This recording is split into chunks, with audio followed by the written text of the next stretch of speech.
Previously on Lords of Aion. Last time, at the insistence of Monarch the King of Beggars, you guys raided one of the 3 butcher strongholds in the city of Sanctuary. There was a lot of fighting, a lot of emotional moments, and, well, significant character growth for a lot of you, actually. I am very impressed. But yeah, the events of all of that are behind us. 3 days behind us, actually. And now, today, this is not a story about that. Today, this is a story about Lita Ford. Now, Zach, to begin with, does Lita have her mail forwarded to her apartment or to the Red Velvet Room? Red Velvet Room. All right, so you. Do I want to make? No, I'm not gonna do that. But yeah, you wake up in your apartments. The days of yesterday are behind you, and Anaris seems okay. Actually, Mike, that's a good question. How is Anaris? A little better, but not the best still. She has the fox. All right. So, but yeah, Zach, Lita wakes up, like, you go about your usual morning routine, say hi to Pyrrha, pet Pyrrha's dog, and, oh yeah, Pyrrha got a dog, by the way. That's a thing. Is it a Shiba Inu? No, it's actually a Polish hound. Oh, okay. But yeah, you head on over to the Red Velvet Room, and walking in, you see Lashinon, Satanico, and Stephanie Larson all standing in front of Dorian, who is standing there looking expectantly. It's like, all right, let's take it once again. Top, and 3, 2, 1, go. Okay. Hey there, handsome. How you doing? Cut. No. What? Why? What was wrong? It's too forced. She actually has a point there. She actually has a point there, darling. You sound like you're rehearsing lines for a play. But isn't that exactly what this is? No, you're supposed to sound natural. How can you do this when it matters if you can't do it here?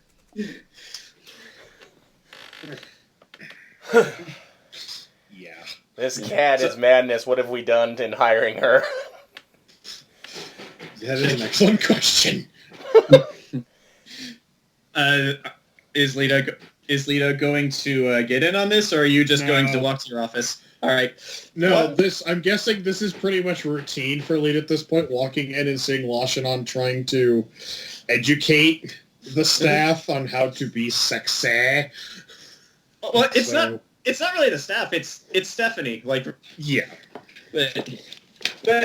But yeah, Lita ignores the shenanigans, and walking up to your office, you're actually caught by Delilah, who actually walks in with you. It's like, Lita, good morning. How are things? Morning, I haven't had my coffee yet, and it was a long night. All right, I'll get you some really quick. By the way, that expansion, it's actually almost finished. I was thinking maybe we should do a little something, since, well, the Red Velvet Room is quite literally doubled in size. I think more people would want to come in to see what we got. Yeah, we could do some sort of opening reception party, I guess. I don't know when, but we'll work on it. All right. We can think about it after I get you your cup of coffee. And she leaves her office, and your mail is... Actually, yeah, they would drop it off in your office. Yeah, your mail has been dropped off on your desk, and reading through it, you see well, there's bills, there's regular stuff, and then there is a single seal envelope with a wax seal. A wax seal of the Shandigar Merchants Guild. Oh. That's Lita's reaction. Oh. Do you open it? Yeah, Lita opens it. Hand shaking like a motherfucker, but yeah, she opens it. You open it.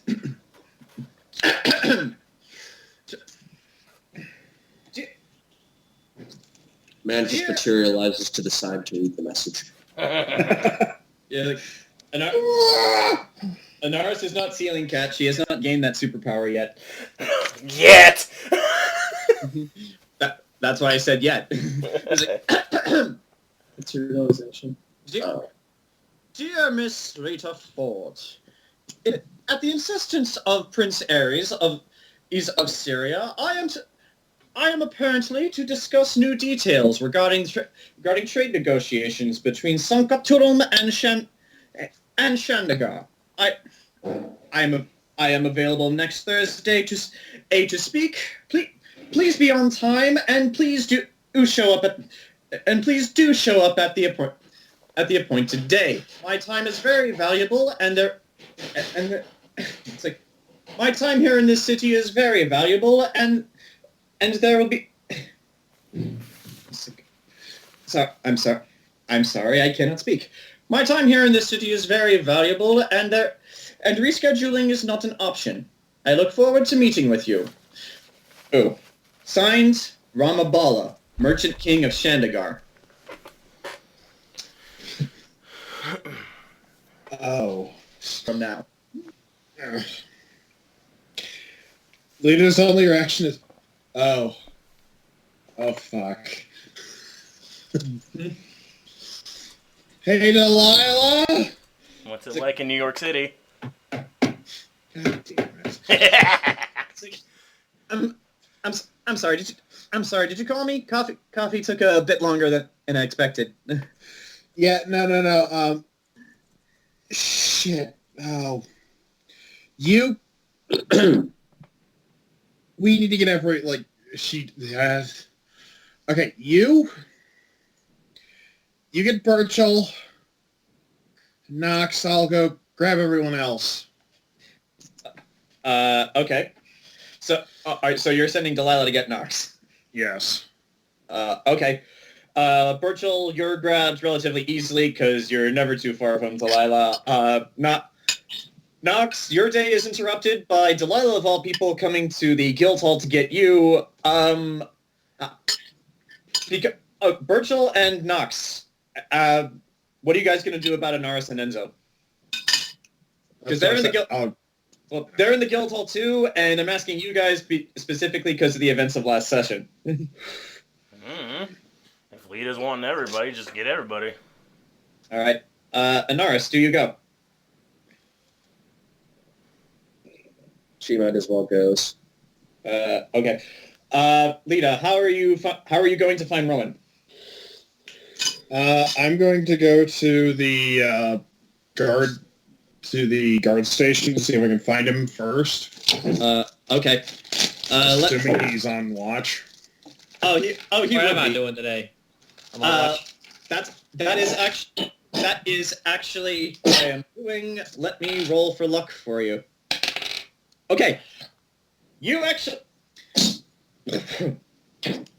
managed to catch Rowan just as he's leaving the city guard station, and partnered with you today, Rowan, is actually Avalon.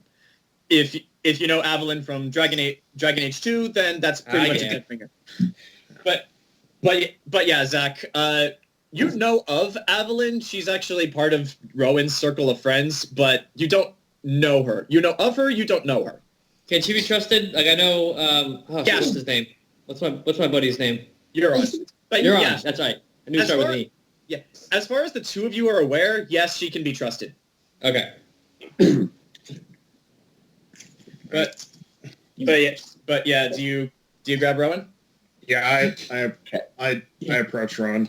And it's like, Rowan.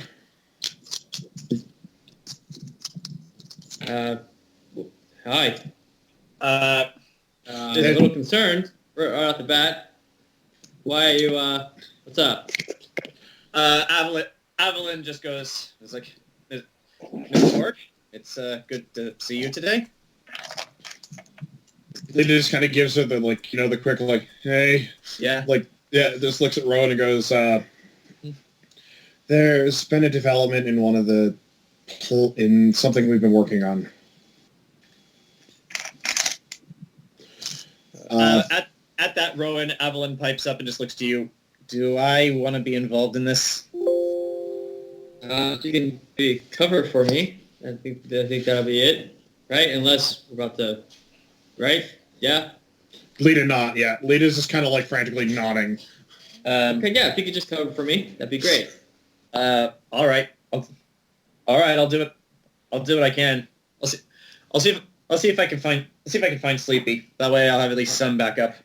Sounds good. If anyone asks, if Command asks, just tell them I'm saving the city's ass again. All right. We'll do. Don't know how well that will work, but I'll do it. All right.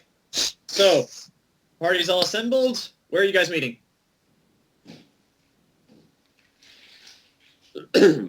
Assuming the Red Velvet Room? We're in the Red Velvet Room. Upstairs, your new basement, your office. Office. All right. Lita eventually brings all of you into her new office, which for some of you, this is your first time seeing it. Lita has been busy. This is a very dignified station, especially for one such as Lita Ford. So the gang's all gathered. You have the floor. Okay.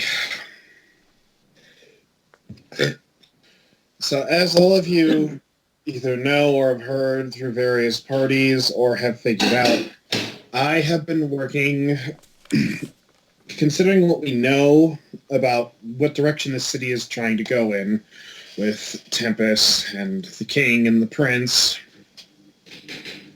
I have been working behind the scenes with several of our friends in the nobility, and in order to curtail events as well as put us in a better position to stop and annoy Tempest at every possible juncture, as some of you either have heard or know, I have put in a motion to get myself appointed a member of the noble house. Not a member of, I should rephrase that, not a member of a noble house, but position myself to create a new noble house in the city of Sanctuary. I even met with the prince to discuss this motion, and he agreed and liked what I had to say about it on one condition. Oh boy. That condition is we have to, I say we, me mostly, we have to convince the Merchant King of Shandagar to not wholesale control nor micromanage nor basically own the entirety of the proposed shipping network between here and Shandagar.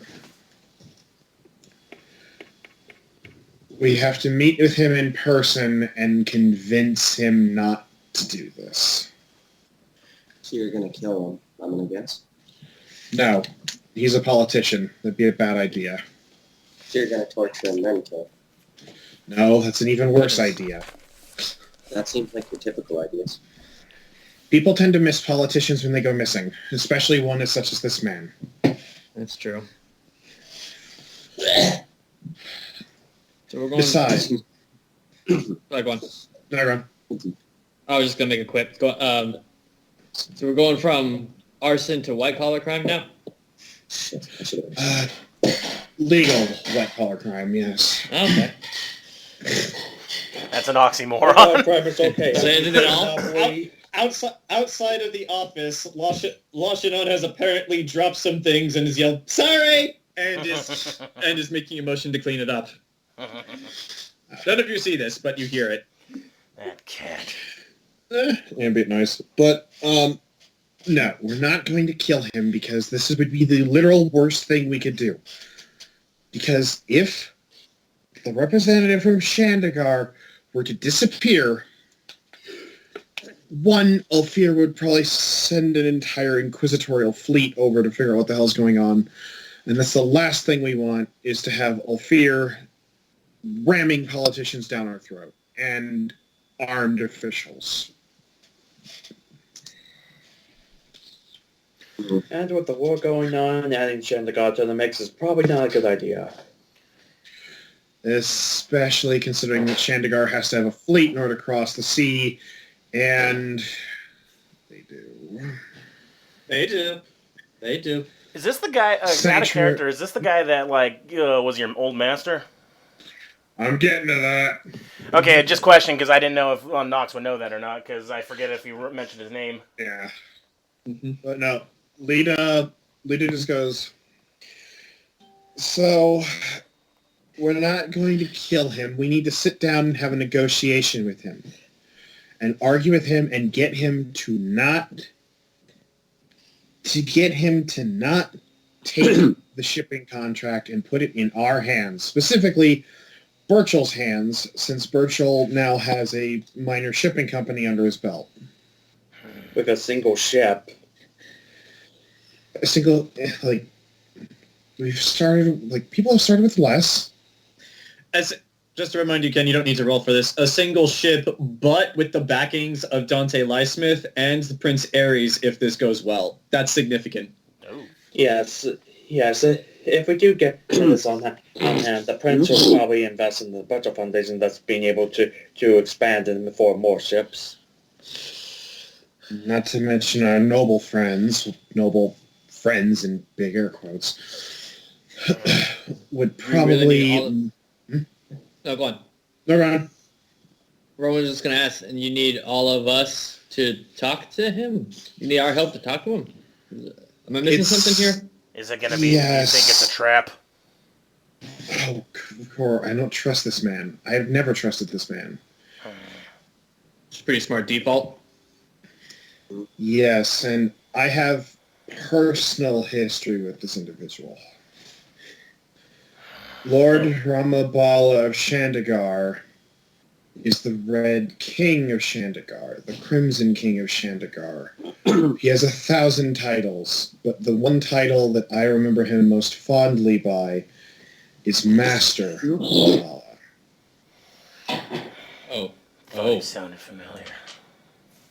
For 10 years of my life, Ramabala owned me, the same way that she points at Anaris, you own a shirt, or Enzo, you own a book. Okay, it's gonna take a lot for me not to want to beat this man to death. Oh, right. Trust me, I want nothing more than to plunge a knife down this man's throat and watch him sputter blood. But unfortunately, we cannot do that. We are civil folk here. Yet, Lita's kind of... Quotation marks. That's why I need all of you here. Because we need to put on a really good front. Also, in the event that things go absolutely tits up and fall the fuck apart, I need everyone there, because I guarantee you Ramabala will show up at this meeting with an armed escort, if not several armed escorts. And while I don't doubt that he will act civil because he's in a foreign nation, I trust him about as far as I can throw a horse. What do we do if he tries something? Does he have... I gestured to, any, your magic with hands. Does he have, you? No. He's a man of words. He's a man of means. He's a man of negotiations. If he had magic, he would have used it. No. He's a manipulator. He made his way to the top by lying, cheating, and stealing, and, taking murdering advantage of his way people. to the top. Yeah. What if he tries to blackmail you? With what? He has nothing on me. He hasn't seen me in 10 years. And you don't think he doesn't He recognize may not you? have something on you, but there's also plenty of stuff he can dig up. That's Plenty of stuff he can dig up. That's the other thing. He more than likely has spent the last week or 3 weeks that he's been in the city digging up dirt on me personally. Now, if I were a sane and rational person, I'd be doing the same thing. So this is something we have in the world of negotiations. This is something we have a minor advantage on him, is he has had to spend all kinds of time digging up dirt on me, and by proxy, motions to the room. Oh, crap.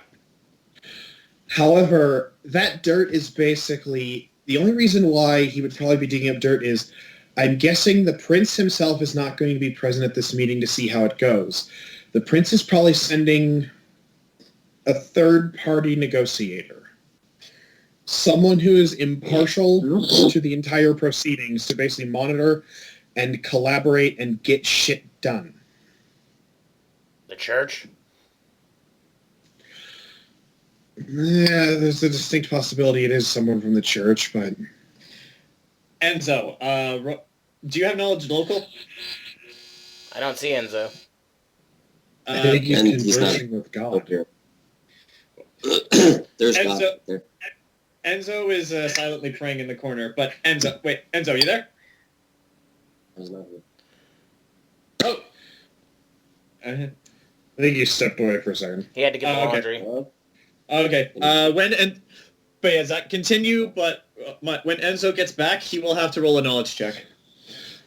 So here's what my plan is, my partial plan, but we're going to play this by ear, and we have a week to prepare for this meeting.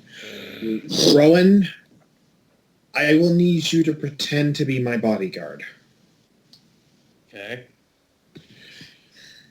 Which, look, between you and Motions of Burchill, you two are the best fighters, but Burchill's going to be there anyway because he has to pretend to be my cousin. Wait, what? Yeah, it's a thing now identity with this whole noble house business. So that means you'd be a noble too, then. Essentially, yes. By association. Oh, there's Temme. Yeah. Temme, I need you to roll roll either. Do you have knowledge local or knowledge nobility? I believe I have knowledge nobility. I thought I did. Okay. I am not sure. That's funny. I do. Okay. Okay. Do you have knowledge local or knowledge nobility? I have both. Oh, Roll whichever one you think is more pertinent. to see who the negotiator I'll roll would a be. higher one. I'll roll ability in this case. Okay. 19 plus 7, 26. Okay, you rolled a natural. Okay, you got it. Enzo, but you go in and out of the church quite frequently, as is for your occupation. You have heard nothing about the church being asked to represent it or mediate any meeting whatsoever, and you would have heard this. But yeah, like no one has asked anyone in the church to mediate any sort of meeting between two politicians, especially a politician from a foreign country. And who could the third party be? I chime up and to my knowledge, there's no meeting with any foreign dignitaries or foreign politicians. As far as the church is concerned, nothing like that is going on. I mean, to be fair, what would the church have to do with a meeting with a merchant politician unless they were planning to send missionaries overseas? Exactly. Then who could the negotiator be then? Probably going to be somebody local. Somebody local that the prince oh, fuck me. Fuck! No. I doubt he would send Tempest, because Tempest hates us. He hates me. Roll a knowledge check. Yeah. I'm going to roll knowledge. I hope it's not Tempest! That's a nat 1. That's a great start. It's Tempest! You have no idea if he would send Tempest or not. He might, but you have no idea. Well, Tempest hates me, so the less time he spends in the room, maybe? Also, Tempest doesn't really seem like a negotiator, so that would seem like a very dumb move on the prince's part. Yeah. Anyone else, if they want to roll any sort of knowledge check about Izakal Tempest, is more than welcome to. Hell no. What kind of check? Any type of knowledge check. Jayson, I think your profession check will also apply here because you technically work for him. Remind me. 22. How much? 22. Okay. Double deuce. Okay. Okay. Anaris and Rowan. Anaris by the skin of your teeth, because especially since you're new to this city, the Aasimar Tempest is a military general. He is not a politician, so he's not the type of person who would be sent to one of these meetings. He's a fighter, not a negotiator. Okay, wow. Hold on. Can you guys hear me? Yeah. Yeah. Yeah. Okay. I'm just racking Okay. my brain thinking of all the other NPCs we've met. Zach, if you would, Yes. if you would like, you may roll a knowledge all check to see if you know any other details about Ramabala or any other pertinent details to this meeting. Yeah, I'll roll. Yeah, and you get a bonus that I can't tell you because this directly relates to your history. 34. Ooh. Fuck. Okay. I have to pull That's up a my handwritten 19. notes for this. That's a 19. You rolled a natural 19? Jeez. Yes. So you get all of this, even the juicy details. Okay, Oh, okay. God. He wears a white satin bathrobe and likes hand Works for a shrimp named lotions. Slimpback. So, Zach, Yes. in thinking about it, in this moment of silence, bringing up Aasimar Tempest kind of worries you for a moment, but it only lasts a single second as you calm down and think rationally, and you realize you've actually been approaching this the wrong way. You've been approaching this from the political angle, as you should have, but as a good politician should. However, there are a few key facts that lead to one conclusion. Ramabala, under no circumstances, will accept any detail you bring to him because of the following reasons. One, you're a woman. In Ulfir, and especially Shandagar, where the slave trade is huge, women are not seen so much as people, but as property. Therefore, they don't have any rights, and they are not respected. So just on principle, Ramabala would be hesitant at best to listen to anything you have to say.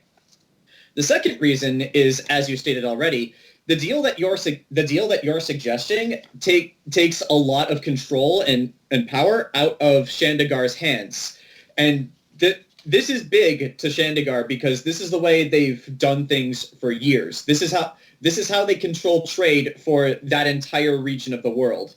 And opening trade between Ulfir and Syria is huge. So, both countries have wanted this for a long time. So, obviously, the merchant lords of Shandagar want to do things the way they've always done, where they control every aspect of the trade.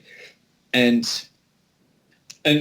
also, this isn't even getting into, even if we were to assume it's been 10 years that Ramabala would recognize you, he would not see you as a person, and yeah, that'd be even worse than you being a woman.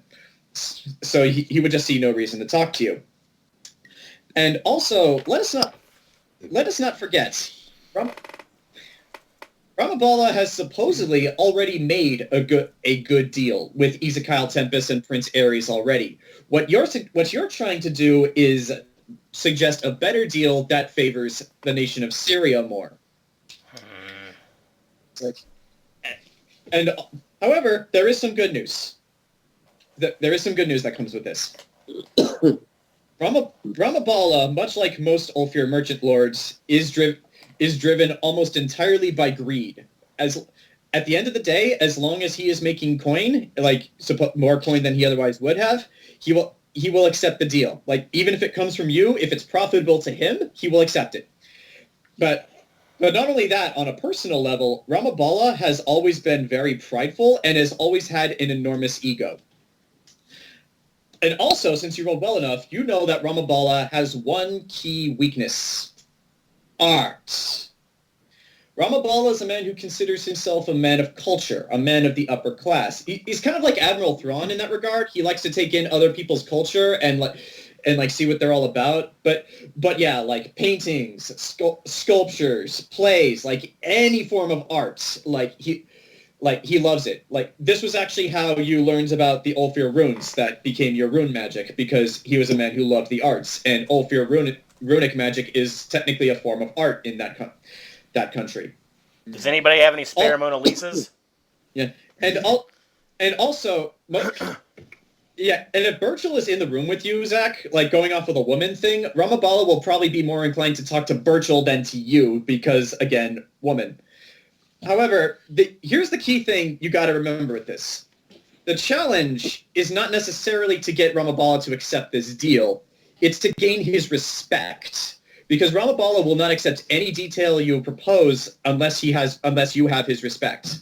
So you have to somehow earn the respect of this man and make him accept this deal rather than convince him to accept this deal.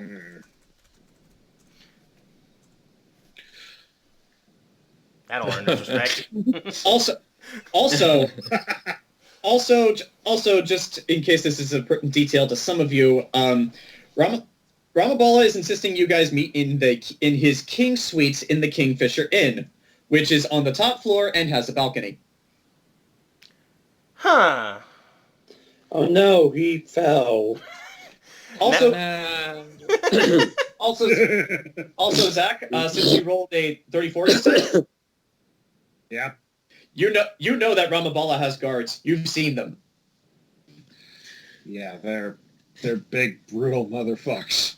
They're not just guards. Those are the Shandagar Honor Guard, which guard only the wealthiest of the wealthy merchant lords. All right, above character, who's got mind magic? I got a sword. Stepping into mine. Mine stopped working. That's pretty magical. I mean, the best I could do is roofie him, but I don't think that's what we want. I mean, Lita just kind of goes... I can curse everybody. I have aspect of the hawk, so I could look at him really good. I could show my true form and scare him to death. Oh no, he had a heart attack. I do Lita... by spike. Oh no, Design Spike appeared out of nowhere and just landed on it through his skull. It's true. I saw the whole thing. You could do that, and then you'd be arrested for being a mage. What? I'm just reporting that the spike came out of nowhere. I didn't create it. Yeah, this Well, man looked like a I'm mage. an employee. I saw the whole thing. He's right. It was an You accident. did it. But we kind of Lita- want the shipping line so we can get more. Yeah. Ships, though. And if the guy we meet with falls from the balcony and is suddenly dead, and they investigate and he's got an iron spike in his gut, he has some kind of curse put on him, he's been hit over the head with a truncheon and stabbed in the face and poisoned, I think that's going to raise one too many questions. He fell down some stairs. No. Oh, okay. Sounds like natural causes to me. I now have this fantastic image in my head of Rowan standing over this beaten, bloodied, bruised, magified to death corpse. Literally Yeah. a brain aneurysm. Yeah. Darn shame. What a shame. What a rotten way to die. Yeah. So wait, if we earn his respect, is he a gambling man by chance? Zach? He is. Oh. Zach, you know this. He is not. Damn it! He abhors card games and especially dice because he leaves nothing up to fate. Oh, I don't know how to get those What guys if we get respect the then. How the fuck do you get the respect of a slave What's that, trader? Mike? You have because Zach rolled as well. Zach, to answer that question, to earn the respect of a slave trader, you have to prove that you are just as good of a slave trader / merchant as they are. Oh! Volunteers? Well, Lita does on the brothel. Also, Zach, Yeah. this is a man from Ulfir. There are several cultural barriers that you're going to need to break. Oh God, I'm gonna have to we could bring Lita motions to the bar. The girls. What if he asks... this sounds like kind of one that would want one in trade. Zach, because you rolled so high, he absolutely would. There is some chance he would ask to buy one of your girls from you. And he doesn't seem like Yeah. the kind of guy that would say no for an Good answer. point.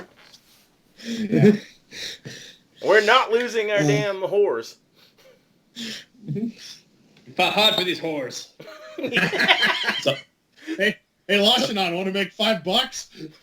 Well, okay, yeah, we can get rid of the cat lady, but kid. then I'd feel I bad kid, if she gets I skinned kid. alive. I kid. Okay. I'll go back to cleaning up that mess I made. I mean, the option is available, just as she leaves the room. Well, Jay might want to make $5. It is long enough. Yeah. Burchill, roll knowledge local if you have it. For what, a joke? Yeah, David. roll it. Yeah, just for the sake of humor, roll it. Oh my god. Is this going to be the quote from Dogma? What? 21. Jay has come into the Red Velvet Room on occasion, and you have heard some satisfied remarks from some of the girls. Although they also have remarked that he spends a rather creepy amount of time around his hetero mate for life, Silent Bob. Totally not gay. I didn't come to repeat, I swear.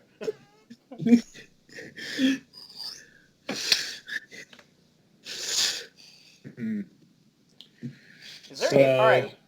Oh, I just had an idea. What is maybe we can get him something like a beast or something, and then I thought of the bird, a Horus. I'm like, nope. No. You're not giving away my cat. Yeah, I don't want to give away the cat. Griffins are not an indigenous species to that region of the world. That would work. But we don't want to. Lita, I'm not giving away Hey Horse. He's the brother's boy. Yes, I he have is. a sword. Oh my god. Lita goes, I have a sword that has sulfuric runes on it. Where'd you get that? Hattori made it. It's a masterwork by Hattori. That would work. At Wait. least he gave his attention. That's also Yeah. art. Yeah.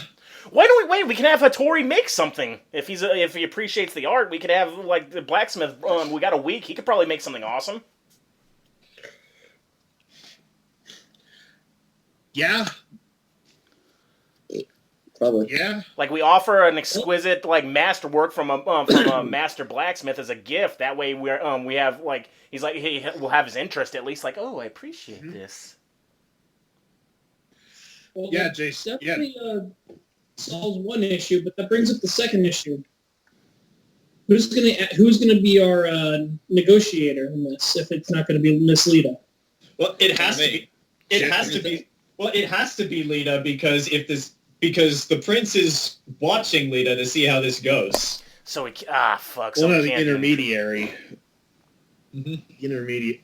Jason, I think Jason brings a good point. What if we get like volunteers from some beggars to like, have like as like stock to trade with him, and then we show off that Lita's, slaver and all that good stuff. Also, that gang will get like an in with his organization. Kind of a win-win for us. I don't know.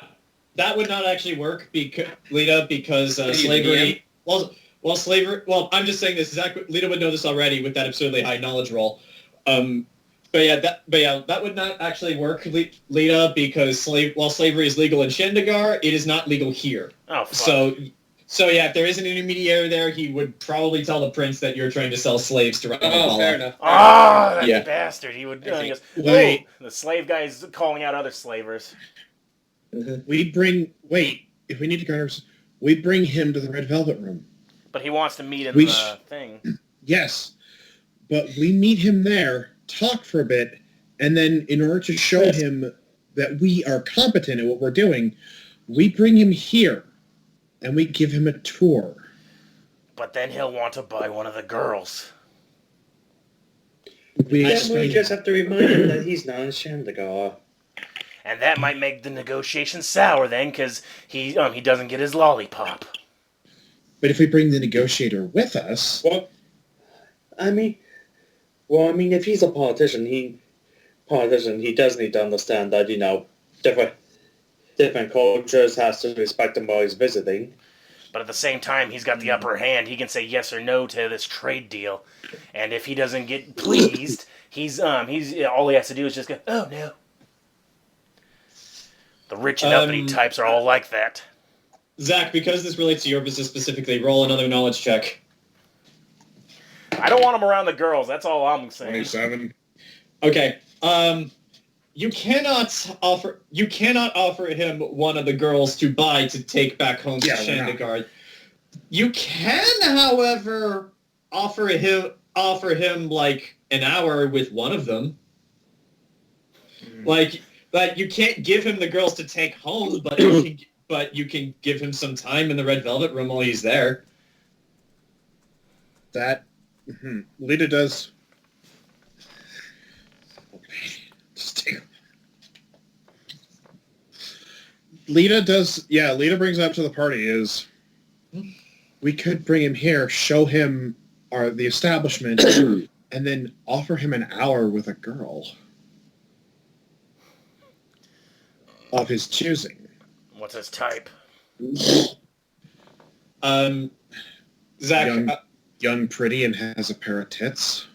Well, Zach, because you rolled more than 30 on your knowledge check, you know that as a slaver, he has seen many different types of girls. So he would probably be interested in a girl he has not seen before. And at this establishment, you have a girl from Nagasaki.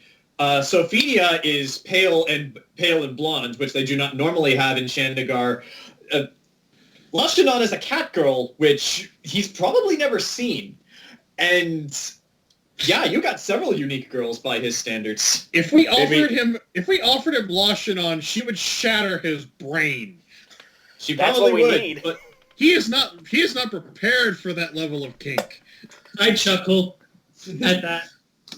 Maybe that's exactly yes, what he and needs. Like we offer this exotic. Perhaps if there's Oops, sorry, go ahead, Ken. perhaps if there's many options, maybe offer him all of them if he's able to keep up with it. How old is this guy? You think he'll be able to survive that? Well, worst case scenario is a heart attack while buried underneath a mountain of flesh. That's a noble way to go. And I mean that in the sense of noble, as it's a way a noble would go. He died with a smile on his face. Yeah, like rigor mortis settled in quick. He's got a grin from ear to ear. suddenly this is the end of Clerks. Like exactly at what point in this did he die? I don't know. Then how did you come to have sex with a dead man? She thought it was me. What kind of convenience store do you run?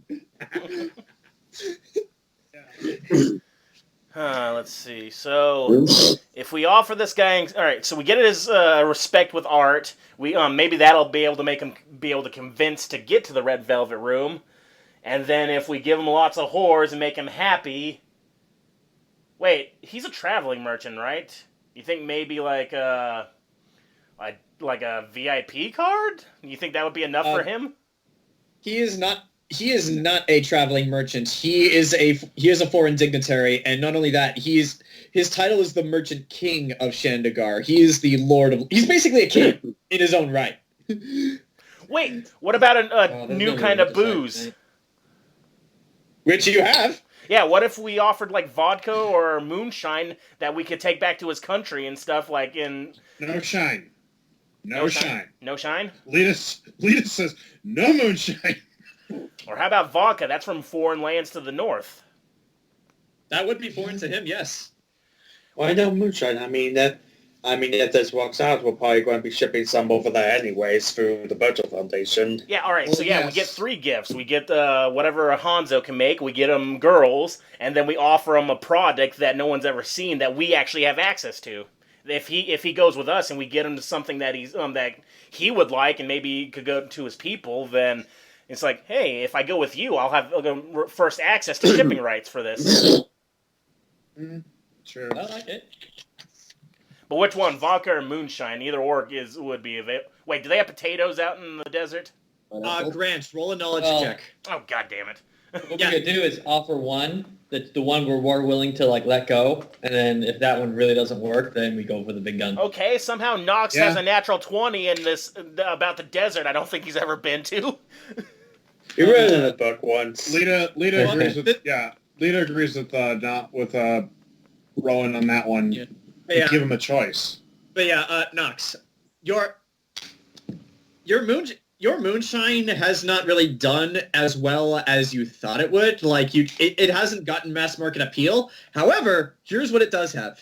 It has niche appeal. Like all the adventurers that come into Sariel's guild hall, they love it. Like they can't get enough of it. So the moonshine has found a niche market with adventurers. Like even in the Red Velvet Room, because they sell it there too. Like if there are any adventurers that come in, they can't get enough of the moonshine. But so yeah, like your moonshine has a market for adventurers with Lita. Knowing Shandagar is basically like the Middle East equivalent to Sanctuary, so it does have traveling adventurers, and some of which do bring in slaves.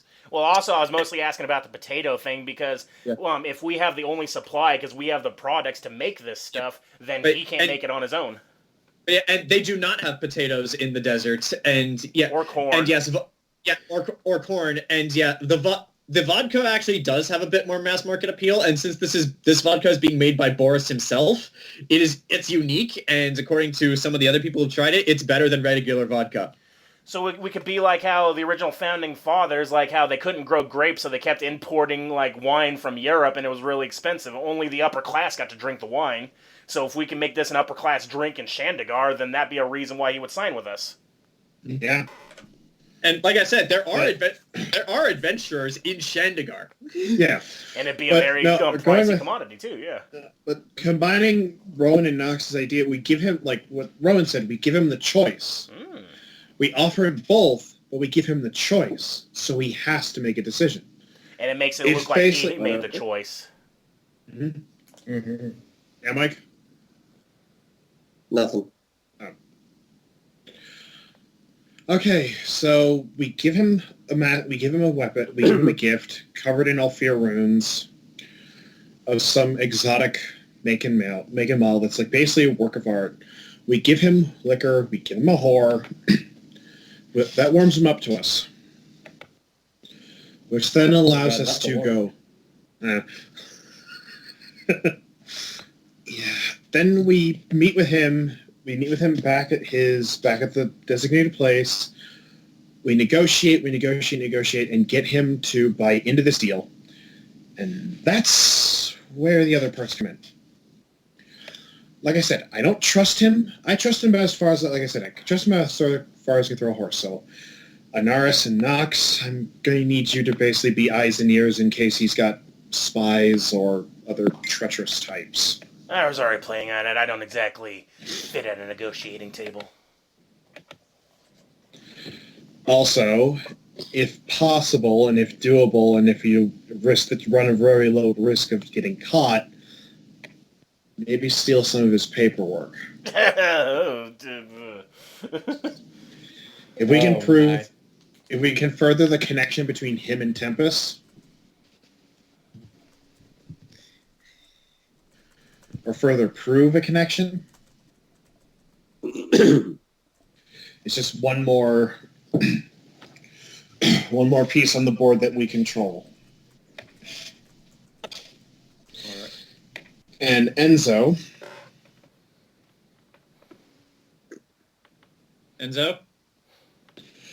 I need you there to pretend to be the church representative. At least the church representative for me, because as a respected highfalutin lady of Sanctuary, it would only make sense for me to have someone from... Oh, I can't do that. It only makes sense for me to have someone from the church there, because the church has a vested interest in this, because, one, missionaries, two, a fair exchange of culture, and three, the church basically runs the city, so they would have a vested interest in the goods and services coming in and out.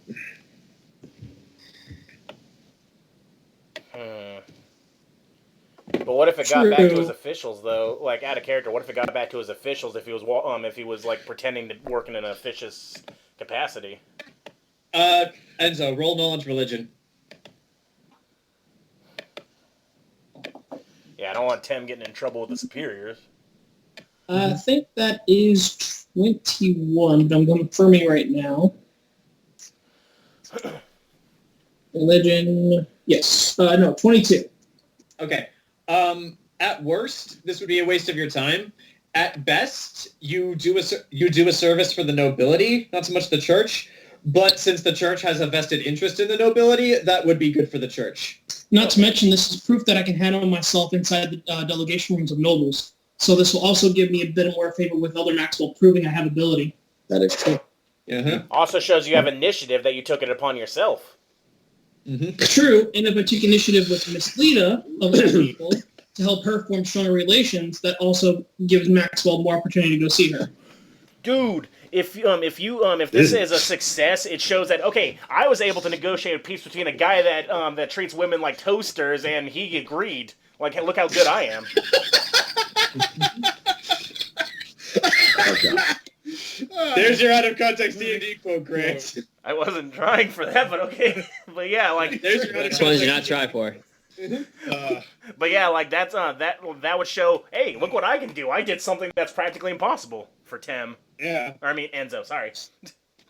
And if it's also a constellation on this as well, I have the ability to craft high-quality items, so I could probably forge something if we need a few extra pieces of anything. Ooh. Wait, could you put like cleric magic into a sword made by Hanzo? Like enchant it? And anyone Probably who has, not. Anyone who has any knowledge in any kind of crafting check, roll it right now. Mine's And the what kind high. of check? Wait, Crafting. wait, Like, Lita, wait. Fuck me, that's Wait, another nat the 20. Church of the Eternal Fire is not a thing in Shandagar. It's not even a concept. So if you craft something that was like a church, like something symbolic of the faith or the church, he'd probably be really into that. The church would definitely have art pieces and stuff for like commissions they've made. We're not robbing the church. No, I mean they have someone that makes them. Like if we can get the painter who makes the stuff for the church, we can commission something. But that's a week. I know, and we get that, Michelangelo we can makes also have something Hanzo's in a thing. week. Like two gifts instead of just one. That's what I was thinking. Or if he accepts the deal, you can have it sent. You have it sent to him on the next shipment. Ooh. Wait. You have to do a craft roll. I got a 21. As far as the gifts for Hattori is concerned, he would have to actually make it, but you can be there and help him make sure it's higher quality. Cool. John, I wouldn't like being a piece of property owned by Ramabala. He likes rings, right? Sure. Yeah, he likes rings. He likes rings. A ring with like a beautifully well done signet ring with the symbols of the church. Something he could show off.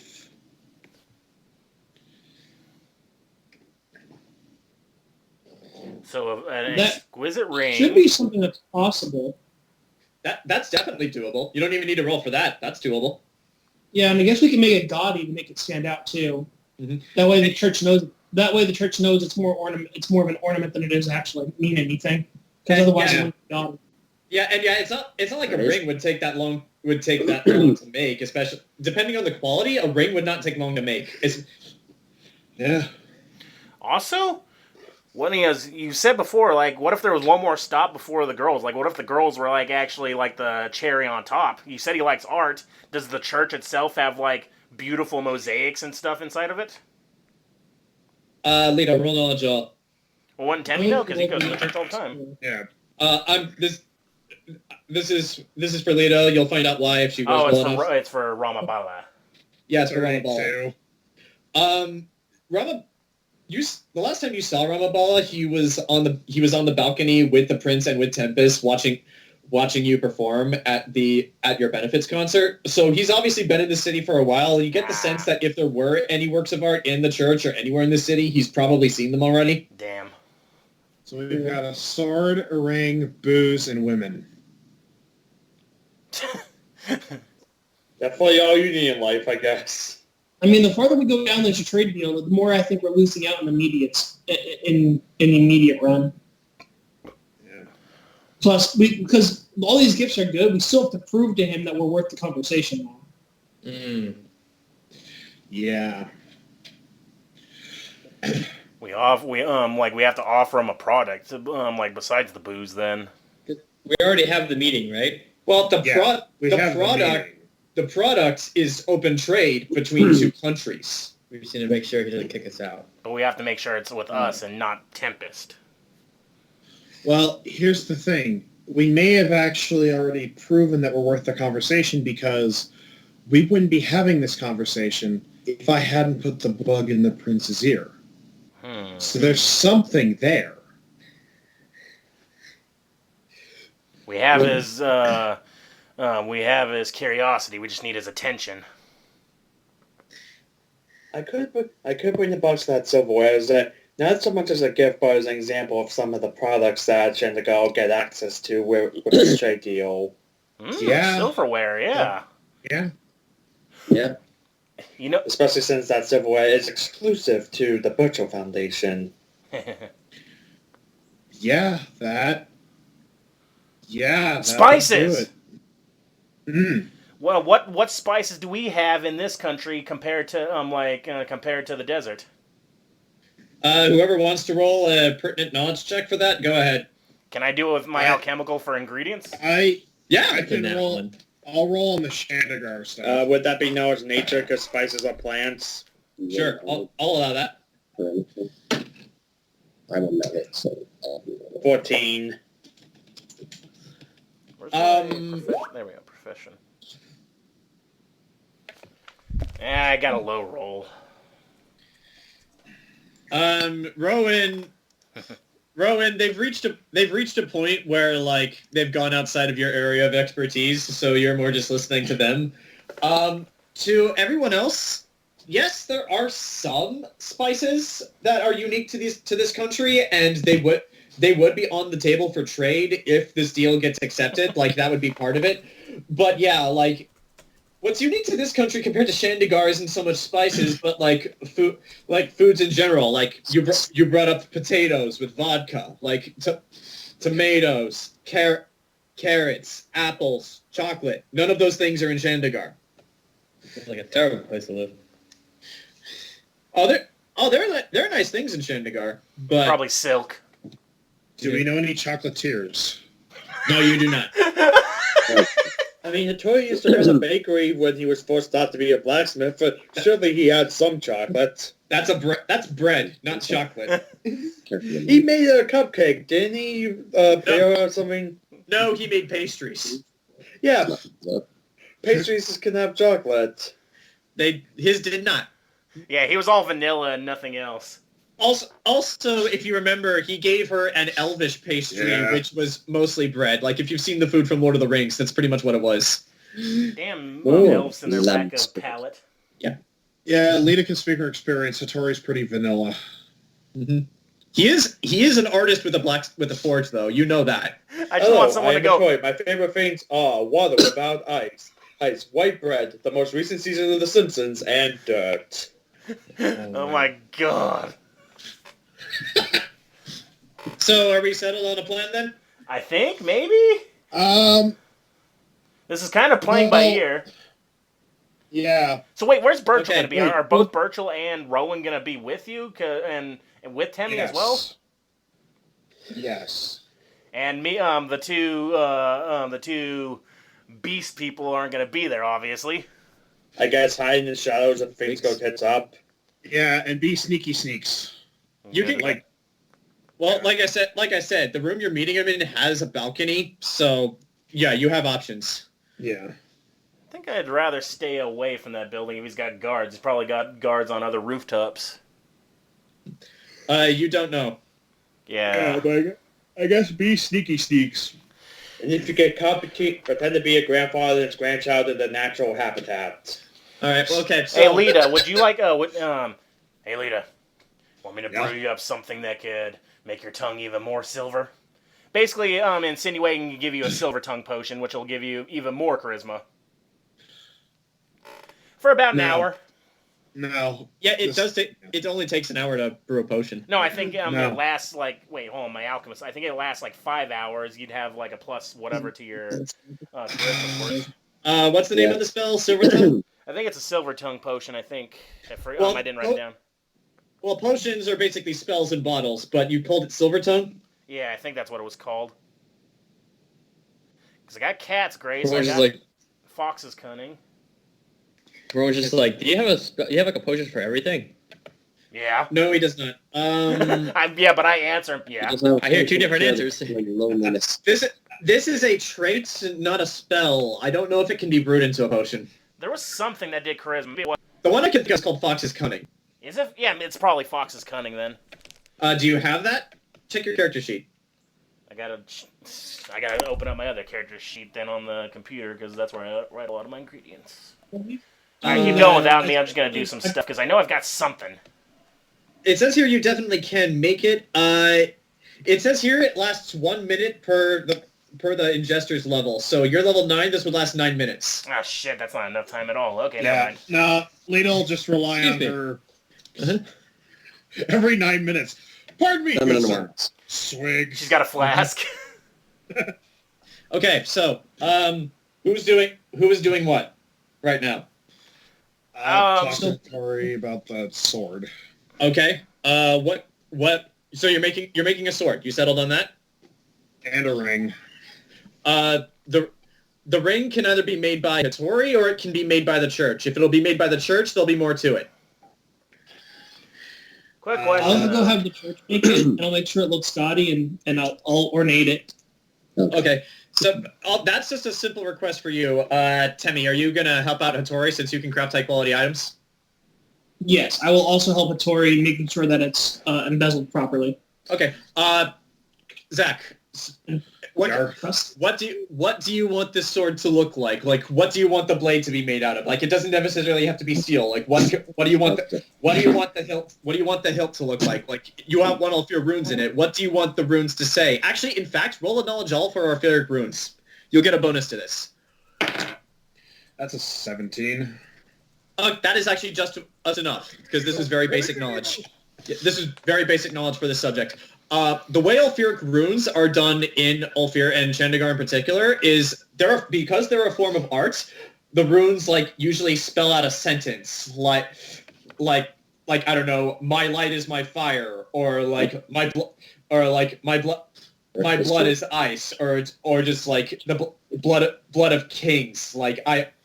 Basically the book says something about who it's meant for. Says something about its wielder on the sword. So what do you want this sword to say? Give me a minute because I know exactly what I want this to look like. Okay. All right. So you know exactly, including the materials. 1 second. Actually, I'm gonna roll something for Hattori really quick. That was actually just enough. If this is a piece of artwork more than a functional sword, I could make the blade out of silver instead of steel. No, we want it to be steel. Okay. All right. Okay. So if you have an idea of what you want this to look like, I'll let you work on that. Everyone else, what are you doing? Hey, Ken. Did you see my message? Thanks. Ken? I think we lost him. We lost him. Yeah, we lost. But yeah, that's what I was thinking. Because he, out of character, I don't know if he's told a lot of us, but what if this guy knows, because that has a shipping lane, might know about a pirate? Ken, you there? Yeah. Apparently, Nox texted you something. He wanted a response. Oh, no, I didn't text. It's in the chat there. I just told everybody. What if this guy who has a shipping line would know what an old pirate if he saw him, like an old pirate captain? That's why I was thinking. Do you want to be Darby again? Well, it might actually help out, so that he moved up. Okay. What if he rolled into the past though? Okay, Zach. Okay, Zach. If you want Ulfuric runes on this, what do you want them to say? The easiest and simplest thing I can think of. The world is yours. Okay. So Hattori is going to get to work on this with Enzo helping him to make it a high-quality product. Enzo, when you get back to your chair, I'm going to need you to roll a crafting check. You will get a bonus to this because you're assisting Hattori more than actually making it yourself. But yeah, I still need you to roll a crafting check to make it a high-quality item. Rowan, I would like you to roll a profession check to see if you can find a pair of sunglasses. I'm getting back. I was joking, but okay. Roll it anyway. Yeah. There you go. That's a 15. You glasses are not so much a thing at this time. I mean, there are some people with glasses, but they're kind of more a specialty made thing. However, luckily for you, you do find in the market somebody has made a pair of glasses that are tinted somehow. And yeah, you do find a pair of glasses that do manage to obscure your eyes. This might actually be a nice token attempt to keep my identity a secret. You'll also have Alright, a shotgun. Yes, I'm totally not now. He says with just sunglasses on. Enzo, with you assisting it, I'm actually going to roll for Hattori as well, to force this thing. Bonus to supporting crazy. Okay, oh my god, he rolled a natural 19. Okay, Free. Enzo. This is the best goddamn sword ever. Enzo, between you and Hattori, and this is actually your first time meeting this man, and actually, for the sake of fun, because this is your first time meeting him, I would like you to roll a perception check. All right.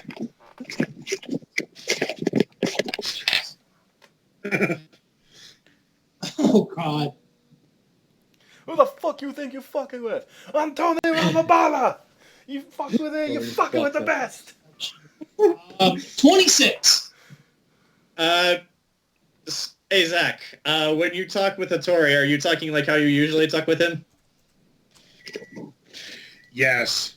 Enzo, you notice that Hattori and Enzo are very friendly towards each other. Very friendly. I kind of picked up on that based off how she's referred to him in the past as well. But yeah, like you definitely get the sense working with him that like there's something going on here. He always seems like brighter when she's in the room, and like Lita just like instantly relaxes like whenever she's within like eye shot of him. But yeah, that's just something to pick up on. Okay. Fine. Okay, so Rowan has gotten himself some sunglasses. Burchill, what are you doing? I guess gains a box of that silverware, you know, like I said, not as a gift, but, well, it could be a gift if he wants, but as an example of, you know, I'm pretty sure plenty of nobles over there would like some of the stuff. 3 new boxes were actually just delivered to to Sariel's Guild Hall, and they're big boxes. Like, let me see if that third brother of theirs works fast. It's actually been a while, and it's like this. Ooh. Like I said, that third brother of theirs works fast. Well, they had a company. They were just looking for people to sell to, and they sold to you. But yeah, like 3 boxes. Where are they getting all this silver? I would like to know that as well. But yeah, 3 boxes were delivered to you, and yeah, they're about that big. I probably just need the one if it's, you know, simply an example. Okay. Nox, what are you doing? Well, I'm probably going to be brewing up some stuff, but I got to know what I'm going to be brewing. I don't think Rowan's ever told me that he used to be on the high seas, so I don't know that. Yeah, seriously, am I the only one worrying about that he might recognize a pirate? A guy with a shipping line might recognize a pirate that might have stolen from him? I think you meant Burchill. Yeah. Especially a guy who hates the slave trade? That's all right. Like, what if Ramabala remembers a pirate that hates the slave trade? You have no idea, but yeah, like, what are you making? Well, without anybody, I guess I'll always, if I've got a week, I'll... Oh no, Fox is cunning for intelligence. That's not for charisma. Yeah. Also, it takes 1 hour to brew a potion. Because I've got fast alchemy, it takes half that time. Okay, so for you, it takes 30 minutes. So I'll make up some targeted bombs, more Fox's Cunning. I guess I can make up some Iron Skin. And don't think I need any more explosives. I'm pretty good on that. All right. You actually managed to get 3 bottles of each for the week. All right. How much is that going to cost me? Or in real life? In game. Oh. Lita's a brothel owner, so she basically gets up and does taxes and... Also, Jayson, I just want to bring this up. Because you are a city guardsman, if there is an incident or an emergency going on, you are obliged to investigate and do something about it. So if you wander off to take care of something, that is part of your job. They would not find that suspicious. All right. Mm-hmm. Well, yeah, Lita basically manages the brothel, so she kind of she gets into work at 8. Okay. Checks the mail, checks all the orders, basically makes sure all the girls are still doing okay. All right. Okay, so, all right. Lastly, Anaris, what are you doing to prep for this, if anything? Nothing really. There's not much I can really do. All right. Do you want to talk to anyone? I guess she maybe be scouting out the area. I brought up the job thing because I'm like, I don't really know what Rowan can do, but he does have a job to go to. Okay. Roll perception for me. Let's see. That's a 27. Okay. You finding the Kingfisher Inn was easy enough. You've actually passed by it several times walking through the city. It's actually the biggest and most prominent hotel in the city. And looking at it, there do not appear to be any guards on the outside. And actually walking around the building, in some of the alleyways, looking straight up, you actually can see balconies. So for you, it's very easy for you to climb up it without being spotted, provided you roll a good enough stealth check. Actually, with that in mind, I would like you to roll another perception check because you rolled well enough the first time. Nat 20. Oh. Okay. Wow. You're not certain. You're certain that this would not work for Nox, but for you, since you're small, the balcony is just wide enough so that you could be under it. You could be Spider-Man underneath the balcony, and you can just stay there. Spider-Man. Yeah, and yeah, of course, that would actually probably help your stealth as well. Right. But yeah, you do not see any guards outside of the building. And you don't see any guards on the balcony either. So you could do that. For Nox though, he's on his own. Yeah, I'm not gonna get up on the building anyway. Okay. Okay, and yeah, you have some fresh batches of moonshine and vodka. Are you taking that into the meeting, or are you going to keep those? I'm gonna give that to Lita to give. I ain't gonna be anywhere near this meeting. Zach, are you for the moonshine and the vodka? Are you leaving those in the red velvet room for when you take him there, or are you bringing them to the meeting? We'll leave him at the red velvet room, so it's kind of like. Okay. Okay. So, what are you taking to the meeting with you?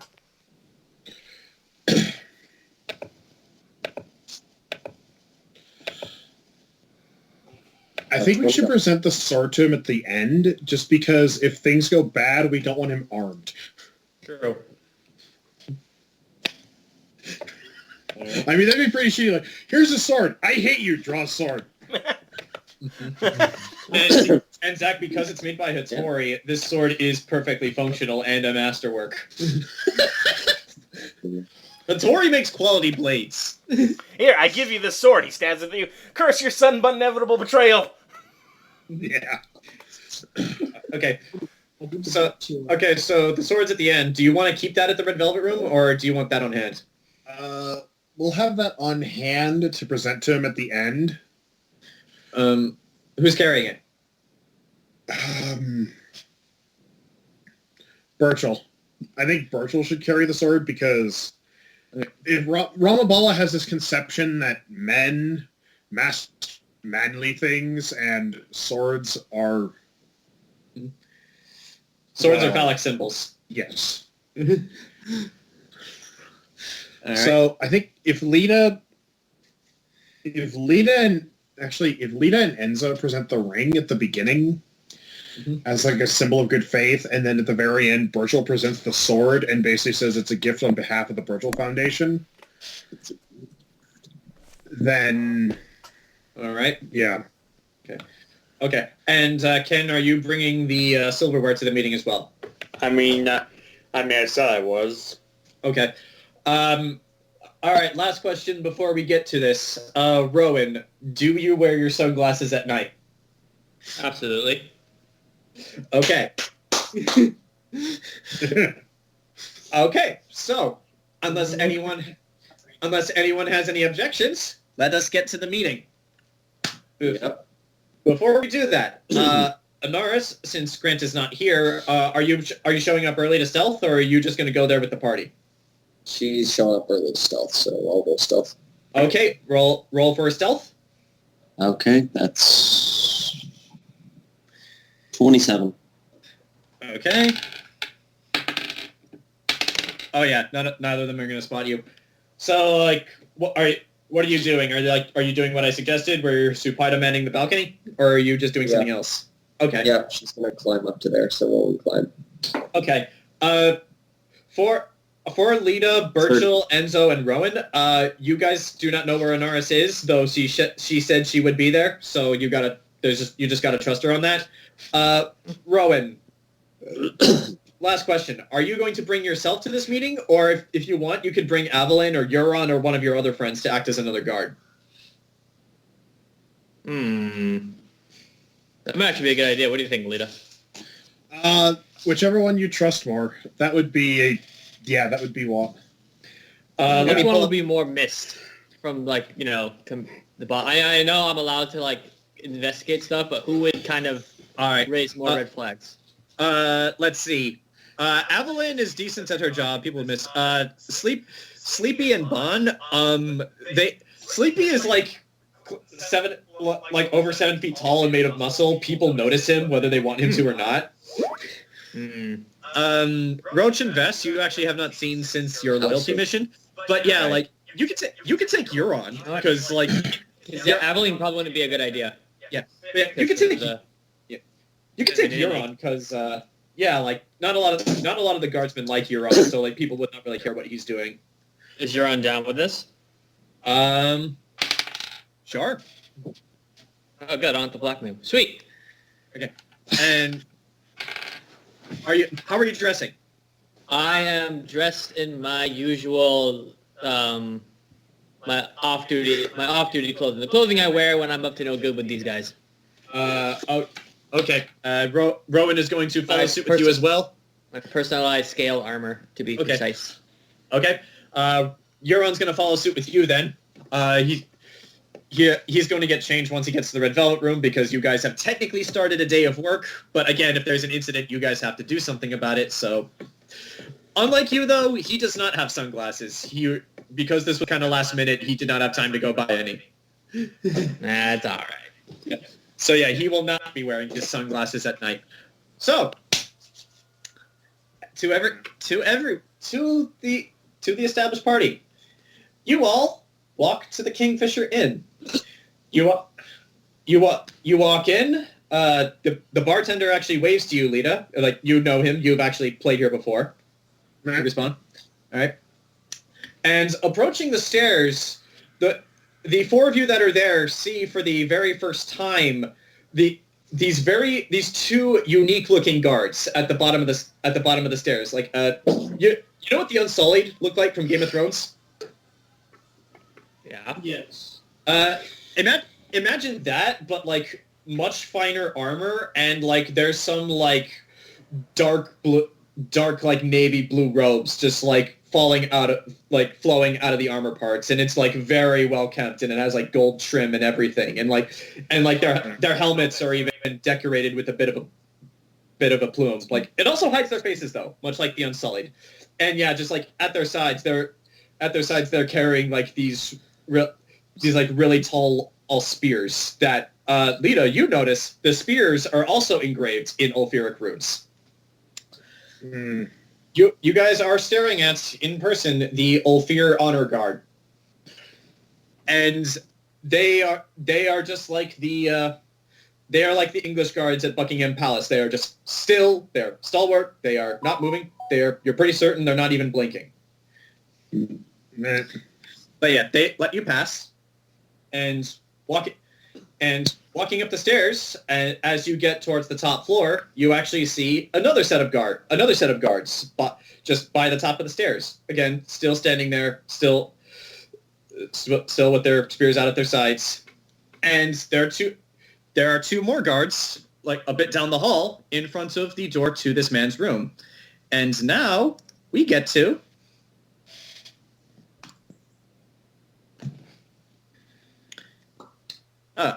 I forgot to get rid of those. Here we go. So, let's find where they are. Zach, you are right here. Let's just put you all at the beginning of the hall here. Mike, I'm going to put you right here because this is where the balcony is. Grant will wait till he gets back. Jayson's down here with you guys. Ken, you're with Lita. And Temme, you are with Lita as well. I will get rid of the question mark when I find it. That's left over from the last second. All right. There. The question mark is gone. Are you happy?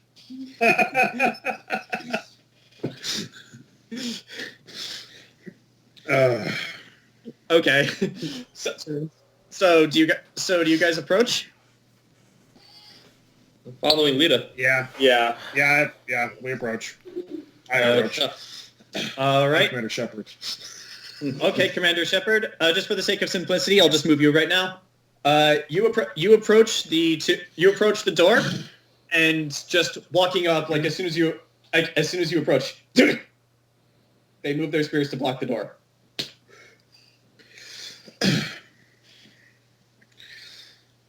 Gentlemen, I have a meeting with Lord Ramabala. I am Lita Ford. There is a moment of silence, and then they move their spears aside for you to enter. Do you enter? Well, I motion for my companions as well. Yeah, I follow. All right. Yep. All right. So you all enter, and again, for now, just for the sake of simplicity, I'll just move Zach's token. You all enter, and yeah, you guys have never been into the luxury suites of the Kingfisher Inn, but as you walk in, you walk into this very garish room, like really nice wood flooring, like there are carpets everywhere, like all the furniture is really nicely made. There's a bed here in the corner by this G3 guy that's really fine silks. Like there's bookshelves on the wall. There's a desk at the back. Like there's a wardrobe over here, and in the middle of this room there is a table set up. But basically a coffee table. And sitting here at the back, Zach, I'm not going to make you roll a willpower saving throw to see this man. And even though this is your first time being face-to-face with him after 10 years, is Ramabala, exactly as you remember him. And at his right is another man who you have not seen, but he is much younger. In fact, he actually looks like he might be younger than you. So, these two lines are chairs. Where does everyone want to be placed? I will be on Lita's right, standing. Okay. If I'm portraying Lita, if there's multiple chairs, if I'm acting as Lita's cousin and also head of Burchill Foundation, I guess I should be sitting next to her. All right. Okay, so if you wanted to be Lita's right, so that would put you here, Lita. Is that okay? Yeah. Okay, where's the K? Actually, you know what I am going to do? I am going to bring the question mark back because as you guys walk in, you also see just another person sitting right here, an elf with pale skin and like really slick back hair, kind of Christian Bale-like, and very nice clothes. I would like Zach. I would like you to roll a knowledge all. Knowledge roll? Yeah. 32. Okay. Temme, are you sitting down or standing? There is enough room on this couch for all three of you, even though it doesn't look like it. No, I was gonna stand off on the corner of the table. Oh, so just right here? Yeah. Okay. For the Zach, record, what? I was on the right. I just meant like on the right of the whole situation. So If Lita wants to sit across from the guy, you know what I mean? yeah. Yeah. So what? Like right here? Like where do you want me to move you? Where I'm at's where I'm at. I'm just saying I didn't necessarily mean like right on Zach's shoulder. Okay. Well, you said to his to his you right, said- yeah. Okay. Okay. Well, you can be wherever you want. That's what I'm saying. I'm just never mind. It's Okay. good. We're good. Can he? Rowan jumps up on top of the table and just stands there. No, he starts just Actually- thrusting and dancing. I look- Carry Yeah. on. Actually, what I'm going to do is I'm going to make another token for Euron, and I will put him right here behind Temme. You're on there? Yeah, Jayson. Yeah, You Jayson missed said you. Yeah, you missed. Actually, Grant, since you're here now and I can hear your voice, where are you? Wherever, like being stealthy away from this meeting as possible. You can be on the roof. You can be on a nearby roof. Anaris, Anaris is actually underneath the balcony, kind of like Spider-Man. Yeah, I'm gonna be on the opposite building because I don't want to Watergate this. I want to be away from the building, the target building. Okay. There are windows on this side. There are no windows on this side. So where do you want to be? I guess where I can see if shit goes down. Okay. We'll put you right here. Okay. And you're building away, but like the map doesn't go that far, so Yeah, this will yeah. have to do. And it's also worth pointing out these two guys here, G3 and G4. Those are two more honor guardsmen. And Zach, what did you roll for intelligence roll in the question mark? 32. All fierce slavers do not employ elves, and this elf in particular has the clothing of the elf servants from the Red Keep. You do not know. You do not know this individual, and he kind of does look like Christian Bale, but yeah, he is there, and he is just being being silent. So long as he doesn't pull out an axe and start thrusting in my general direction, I'm okay. Do you like Huey he does in the not- news? He does not appear to be armed. And as you enter, and as you all take your seats, I am going to need some water for this.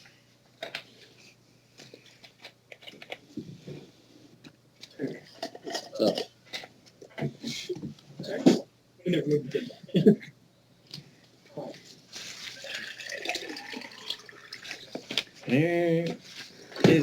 I Here it need a is. cold, refreshing glass of water. Not quite sure yet. Probably by the end of this next week. I think the idea is to hire Okay, so I know that nobody other than us actually listens to these recordings, but to anyone who happens to click on this, if this is ever linked to YouTube, to any Middle Eastern or Arabic peoples, I apologize in advance. Well, you're not a voice actor, so...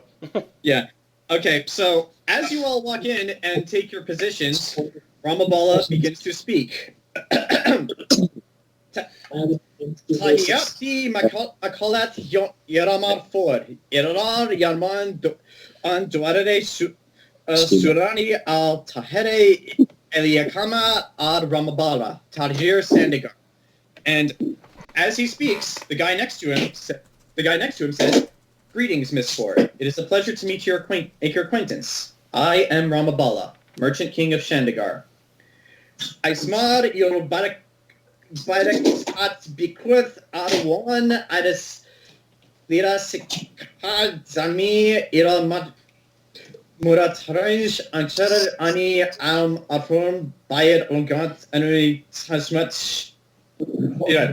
Allow me to apologize. Allow me to apologize first for my use of a translator. I am afraid that I have yet to fully comprehend the language that you refer to as common.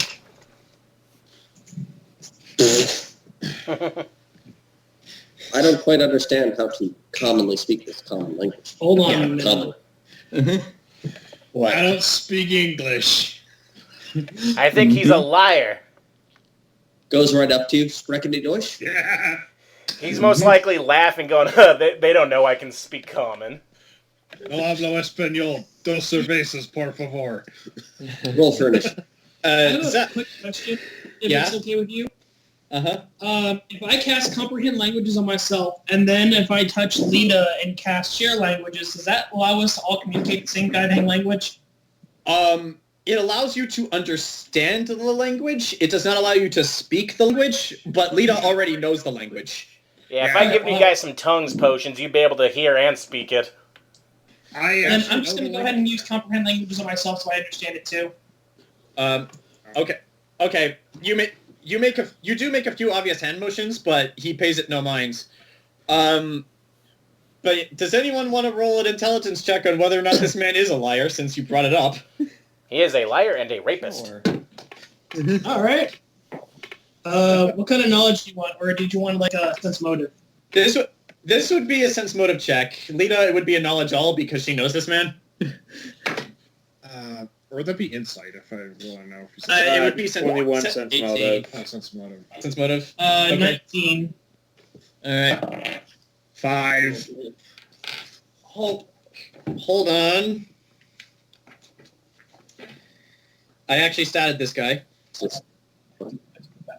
5? Wouldn't he know?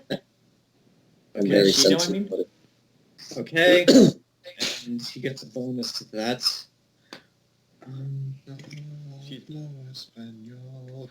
What did you guys roll? 18. 21. 5. Temme?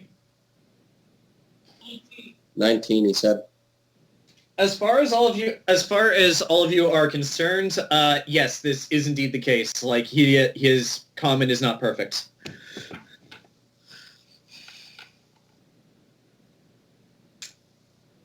Oh boy. It's like, Ramabala continues to speak, and I will not be speaking Arabic again. I'll just instead speak. Just know that his translator is speaking for him. And it's like, so, I am told that you had things that you wanted to discuss with me about Sankaturum and Shandagar. Yes. Are you saying this in common or Elfir? Common. Yeah. I'm going to play into this. Yeah, let's not play our hand either. All right.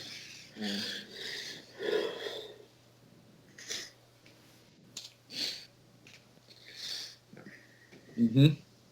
But you were saying, Zach? No, she says, yes. We're here to negotiate the trade deal between Sanctuary and Shandagar, or more importantly, Syria and Shandagar. As far as you can actually, you can hear this. You don't need to roll perception or anything. As far as you are aware, the translator translates that back exactly as you said it. Yeah. He's like, yeah, yes, Prince Ares told me as such. So go on, speak your piece.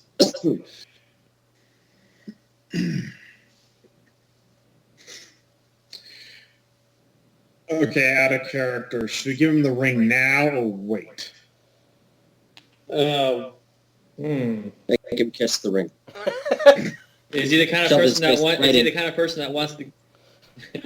I Is he the kind of person that I would wants to get say right to it? maybe explain exactly why we're here before showering him in gifts. Yeah, this is moving too soon. Get to know him first before you give him a ring.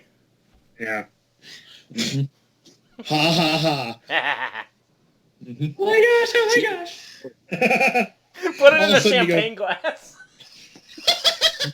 All of a sudden, Bruce Campbell walks out of nowhere with a violin, and suddenly, The translator asks, "Who is this Bruce Campbell you speak of?" God. and suddenly I'm watching the worst Spider-Man movie again. Oh no! Yeah. I actually heard Sam Raimi might direct Doctor Strange in the Multiverse of Madness, but if he does that, who will Bruce Campbell be playing? Easy. I still say Mephisto. Himself. No, he'll be playing Ash Williams. Versus the Marvel Zombies. Yeah, I mean they are Well, going to cameo in the Marvel Zombies universe. What if? Teasing. And he did. But yeah, let's get back to Anyway. proposing to Ramabala. Wait, you're proposing now? Yeah. Congratulations. She's cheating on the elf. Seriously. Yep. Lita has Slut. eyes for only one man, and he has pointy ears. He has pointy ears and muscles that could crush a mountain. Yeah, that's eyes, but you have a body. Also, just to give you guys an idea of what Ramabala looks like, have any of you ever seen The Golden Voyage of Sinbad? Yes. No. I highly recommend watching that because Tom Baker plays the villain, and that's who I used as the basis for Ramabala. Nice. It's the fourth Doctor in brown face. Exactly. Ramabala is the fourth Doctor in brownface. All right. Yes. So is Ramabala going to be secretly white the whole time? Oh. You have no idea, and you guys have a proposal to get to. This is why we take your first date to a pool to wash all the makeup off.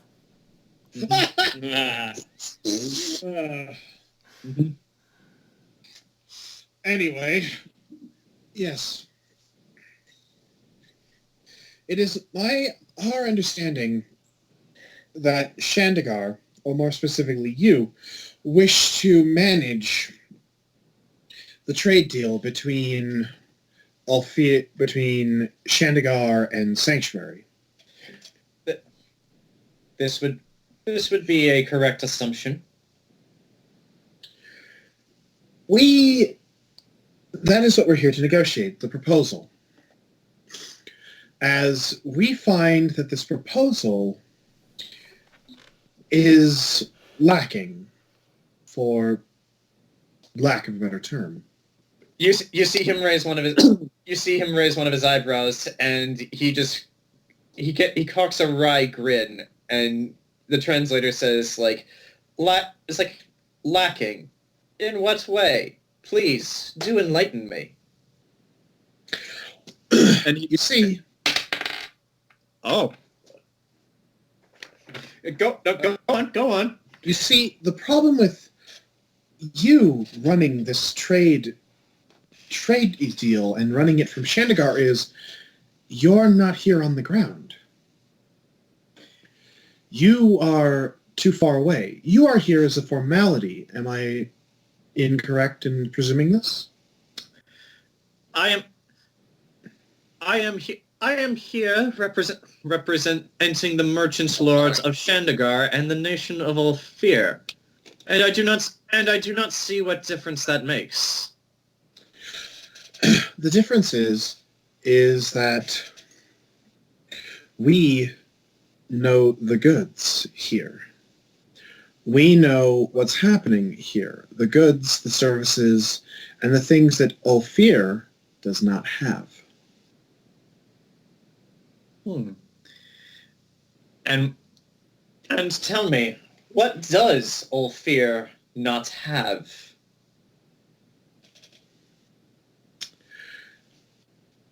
Ring time, guys. Okay. Should we give him the ring now, guys? Sure. No. Or Yes. I don't know. Give him part of the ring now and part of the ring later. The ring's already made. You can't break it apart. Watch me. yeah. I I could present the silverware now, but No. Yeah. I mean, okay. Virtual's going to reach over, place a box on the table, and open it up. May I present you who has finally crafted silverware that is exclusive to my company, the Burchill Foundation. It's like you hear Lita, you hear the translator translate this back, and it gets to the word exclusive to the Burchill Foundation, and Lita, you hear this. Ken, you don't understand Ulfir, but like Temme and Lita, you catch this. Instead of saying exclusive to the Burchill Foundation, he says exclusive to Saint Caturum. Oh. what is that? I guess I wouldn't know what that word is. Actually, Saint Caturum is the old Elvish word for the name of this land, where sanctuary stands now. Like, sanctuary is the English humanized bastardization of the proper term Saint Caturum. Did you say Elvish? Yeah, Elvish, yeah. So I can understand. Can understand it. That word anyway. Yeah, you understand I that do. word.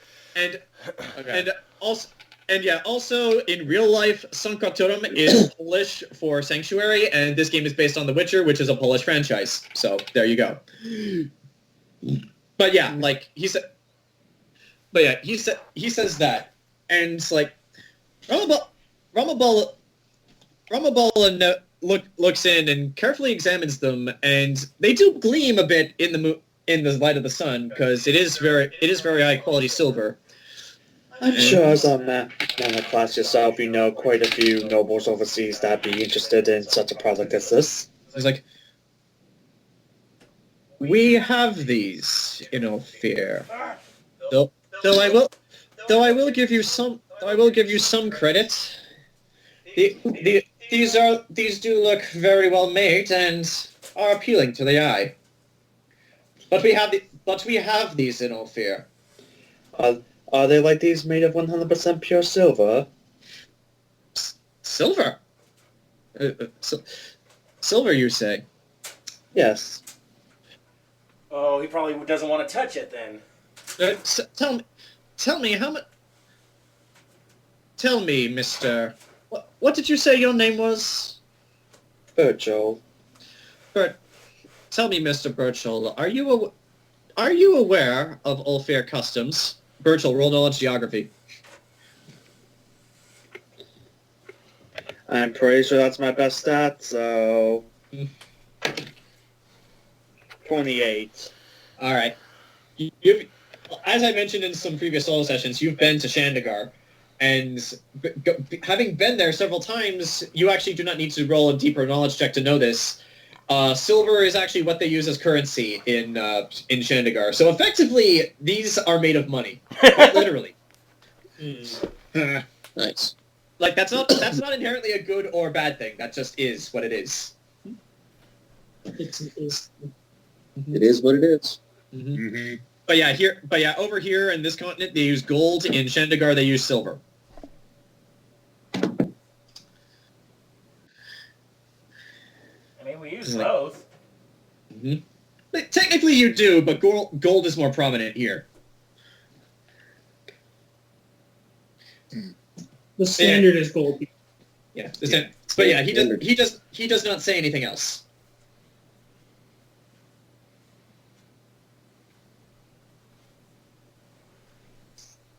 All right. It's like, but I am certain that fancy cutlery is certainly not all that this great nation of Syria possesses. Oh, most certainly not. It was just brought as an example of one of our products.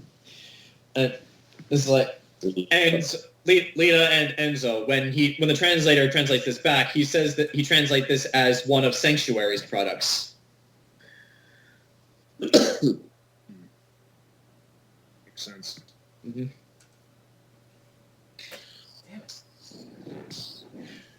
We also have exotic fruits, vegetables, cloths, and textiles. Not to mention Not to mention, due to our climate, we are able to produce chocolates of varying varieties. I have heard of this chocolate. We actually have some in Shandagar. Though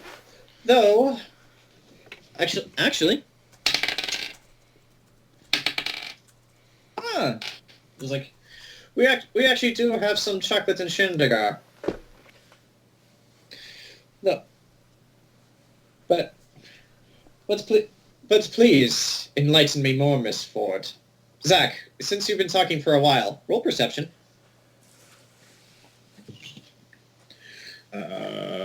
Perception. 34. Okay. Looking at Ramabala, you actually notice here in the back corner, propped up against the bed right next to where G3 is, you actually see a painting. And it looks familiar.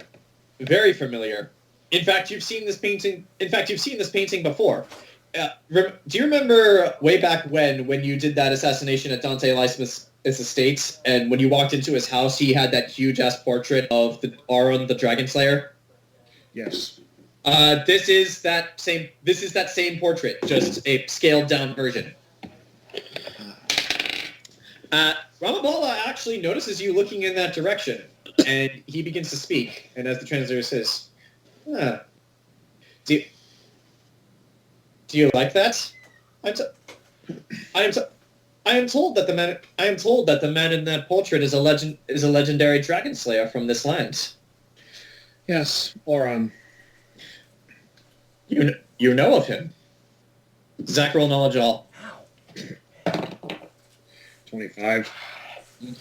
Auron he was real, but he's kind of a mythical figure in Syria's history. During the Age of Dragons, after the bounty on dragons was established, like there are many people who rose to become dragon slayers. Auron was one of the greatest. He had taken the heads of several dragons. In fact, like the legends about him, like the Nietzsche phrase, he who kills enough dragons becomes a dragon himself. Yeah. He was kind of like that. And he did have a great wolf companion whose name escapes you for the moment. Sif. However, it's not Sif. But yeah, it was actually a dire wolf, and like the dire wolf companion is in the portrait as well. And unfortunately, the saga of Auron ends when supposedly he went to slay like a great ancient dragon, and then he was never heard from again. Neither was the ancient dragon, but he was never heard from again. So the leading assumption is that he managed to slay the dragon, but died doing so. But married it. But his body and his belongings were never recovered. So yeah. But yeah, roll a sense motive check as well, actually. Nat 20. Judging from the way Ramabala spoke to you, he only knows that this person is a dragon slayer. He does not know the history. He slayed many great beasts. Took their heads. He's considered a hero. A great folk man. A great folk hero. Stories passed around as inspiration to all. But in the end, the deeds outlive the man. As will they all of us. As will they all. So, you come here, show me some fancy cutlery, and tell me of these local fruits and chocolates that you possess. But you do not give me a reason why I should accept a trade deal with you. I mean, after all, if I do, I break from Shandagar's way. We have always had control over our trade. It is the way we have done business for a generation. Why should I hand control of trade to you?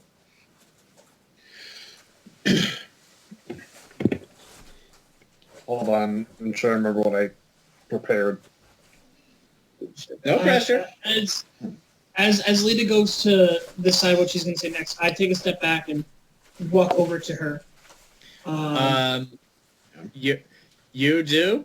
I'll just put you right here.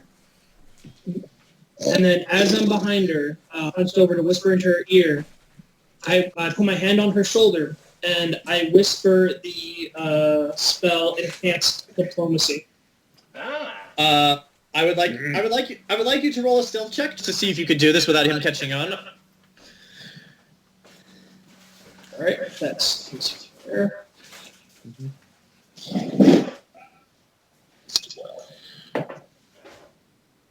11. Okay.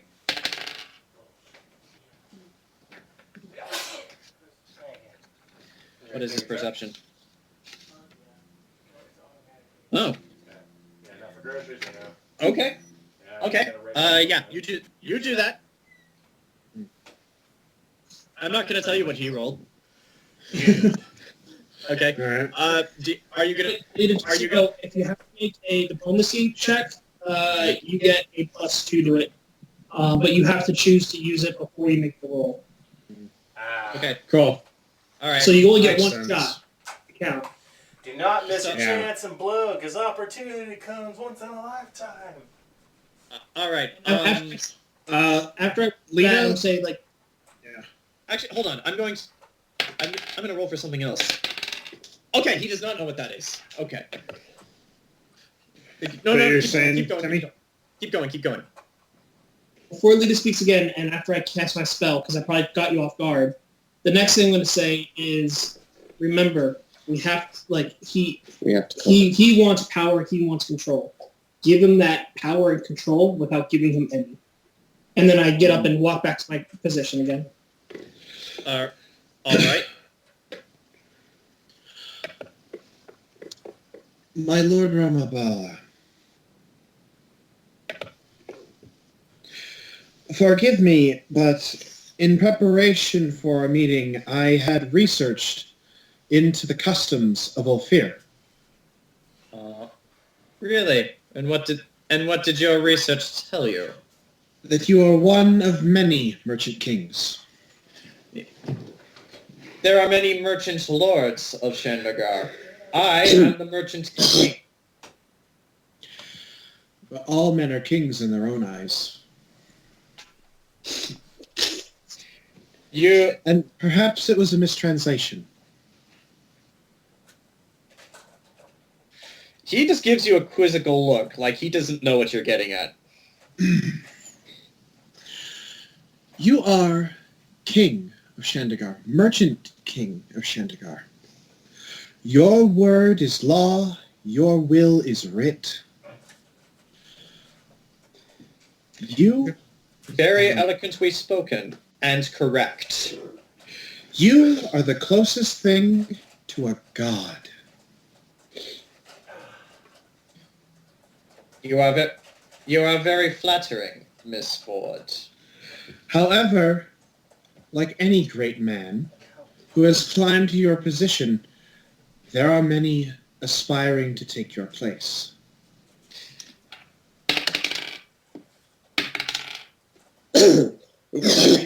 Zach, are you trying to deceive or lie or anything? No, I'm pointing out just simple facts of history. Keep going. Keep going, then. It is my understanding, at least from what I know, you are a very powerful, prominent man, and so you have attracted people that want to take your position. A position that, well, a position that you earned by your own hand. He's not saying anything, but he's just looking at. He's just staring directly at you, almost through your soul and into your constantly color-changing eyes. Like, his attention is focused, like laser focused on you now. So if you make this deal, you are effectively, this deal with Syria, Sanctuary, is effectively a means by which to acquire great power and a great trade deal that so many merchant kings before you have failed miserably to accomplish. He leans in closer and then just says, he says in Ulfir, but his translator does not translate this. Interesting. Continue.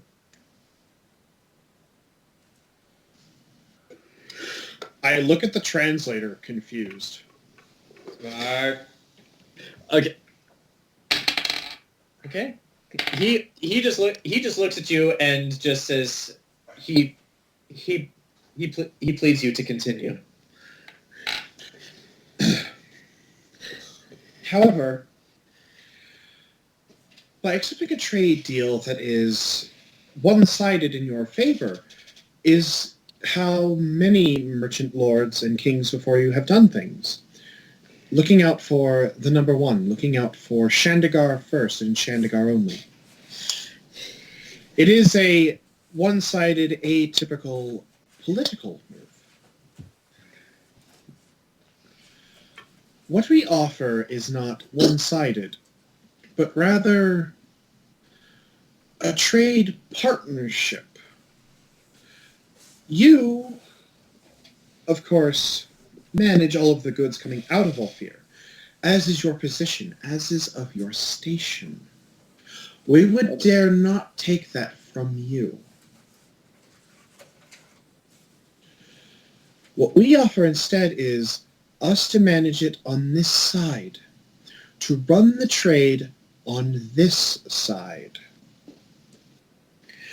to keep the trade focused on this side, because, well, one, we know the lay of the land better, but two, in doing it this way, you have effectively brokered a political bargain between Ulfir, Sanctuary, and by proxy, because of His Lord Highness the Prince, a political bargain that effectively could make Ulfir and Syria allies in the near future. Zach, roll a diplomacy check. This is the point where I fail. Remember, you have the +2. You have the +2, but you have to call the Yeah. roll. I'll use that just in case. Oh, thank. What? I was gonna roll perception in anticipation of how they take it. Okay, roll a profession check. Actually, I'm gonna roll for Euron as well. Okay, Euron is rolled. Roll a profession check, Jayson. 27, mostly focused on the guards, make sure they're not ready to spring into action in case. Right. Well, what's your roll, Zach? 35. Damn. Dang. Okay. There you go. Okay. Woo! It's like, Jayson, Zach, before we get to you, Jayson, you're watching the guards. The guards in here are very hard to read. They're almost kind of like robots. Like they just stare straight. They never even move their eyes. Because like, they are robots. Like they don't even NPCs. like they don't even flinch. Like I compared them to the Unsullied from Game of Thrones, and they literally are that. Like they Right. when they stand still, they do stand perfectly still. Like so, it's very difficult to get any kind of read on them. Lita, Yes. Ramabala just stares at you for a moment, thinks to himself, and then thinks to himself and says this. Interesting. Interesting. Equals, you say. So in this partnership we would be the same. We would be so in this partnership we would be the. So what you're proposing, Miss Ford, is that in this partnership, I still control the trade from Chandigarh. And as he says that, the translator translates back to you, Lita, as is like, interesting, Miss Ford. So in this deal you propose, we are partners. We are equals.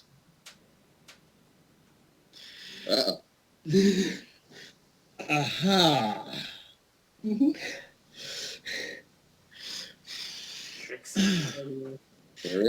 it's like so in this deal we are equals.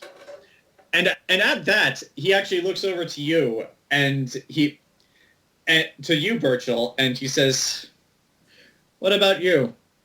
What do you bring to all of this?"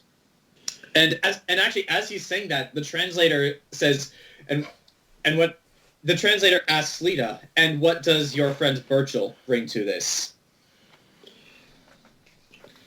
I have the company of the ships that the goods will be transported on. Yeah. And Ram was like, yes, the Burchill Foundation is in possession of a single ship currently on a mission to Lord Dante Lysmith. You have very interesting friends. And if you accept this deal, we could get some more interesting friends.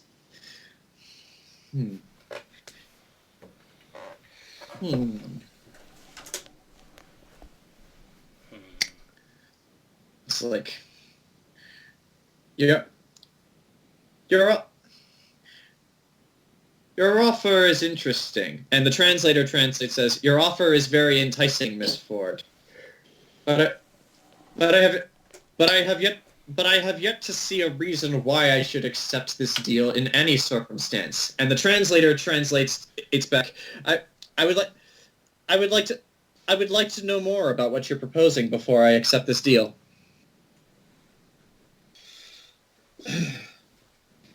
So you'd like to know more about the... Okay. Would you like to know more? Well, Zach, you're picking this up because you know the language. What he's saying and what the translator's saying are different now. Yeah.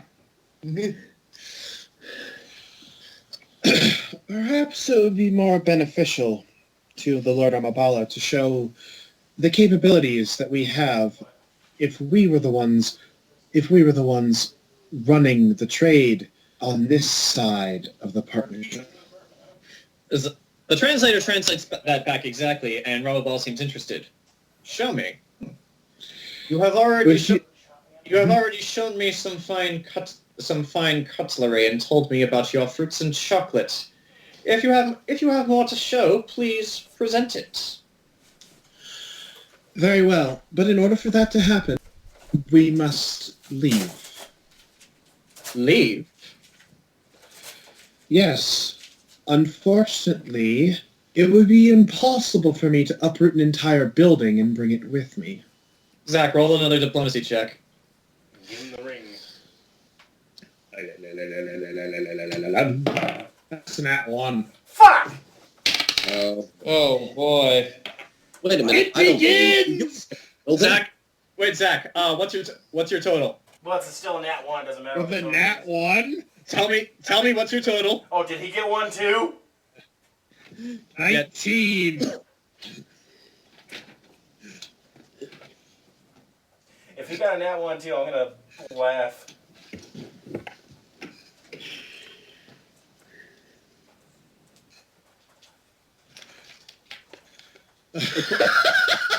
According to the numbers on this sheet, you technically rolled higher than he did. Suck it, Trebek! Building just blow up or what? He rolled a natural 1 too, so by the rules of the game, I had to see who technically rolled the higher number. Lita got it. Suck it, Trebek! So wait, how did you do this instead? We gotta go to building with titties. Oh, I like titties. However, since you both rolled nat 1s, he is now going to ask. He's like, you want You want us to leave? You want us to leave the comfort of this fine room? Why? Because I would like to show you the comfort. I would like to show you the comforts of a fine drink, a fine establishment, and with your permission, the comforts of the company of perhaps several good women. Zach, I need you to roll another diplomacy check. He is not going to roll against you again. 35! Can you tell what I sunk all my points into? Yeah. So, but yeah, he leans into you and is like, by the way, Zach, Yeah. his total was a 17 on the that one. Okay, but yeah, he leans in as the translator translates them back. It gets to the women, and he lets out this wry, devilish smirk, and he just says, like, you are referring, of course, to your red velvet room. I have heard quite a bit about your establishment in my time here. I first heard of it when I saw you perform at that festival. Your music is interesting, by the way. Thank you. Before we go, and you have convinced me of that, but before we go, tell me of these women. Tell me what you have. And the translator translates back. I would like to know more about the Red Velvet Room. The Red Velvet... Lita's going to play into the idiot translator. Uh-huh. A building that has been refurbished no less than twice now.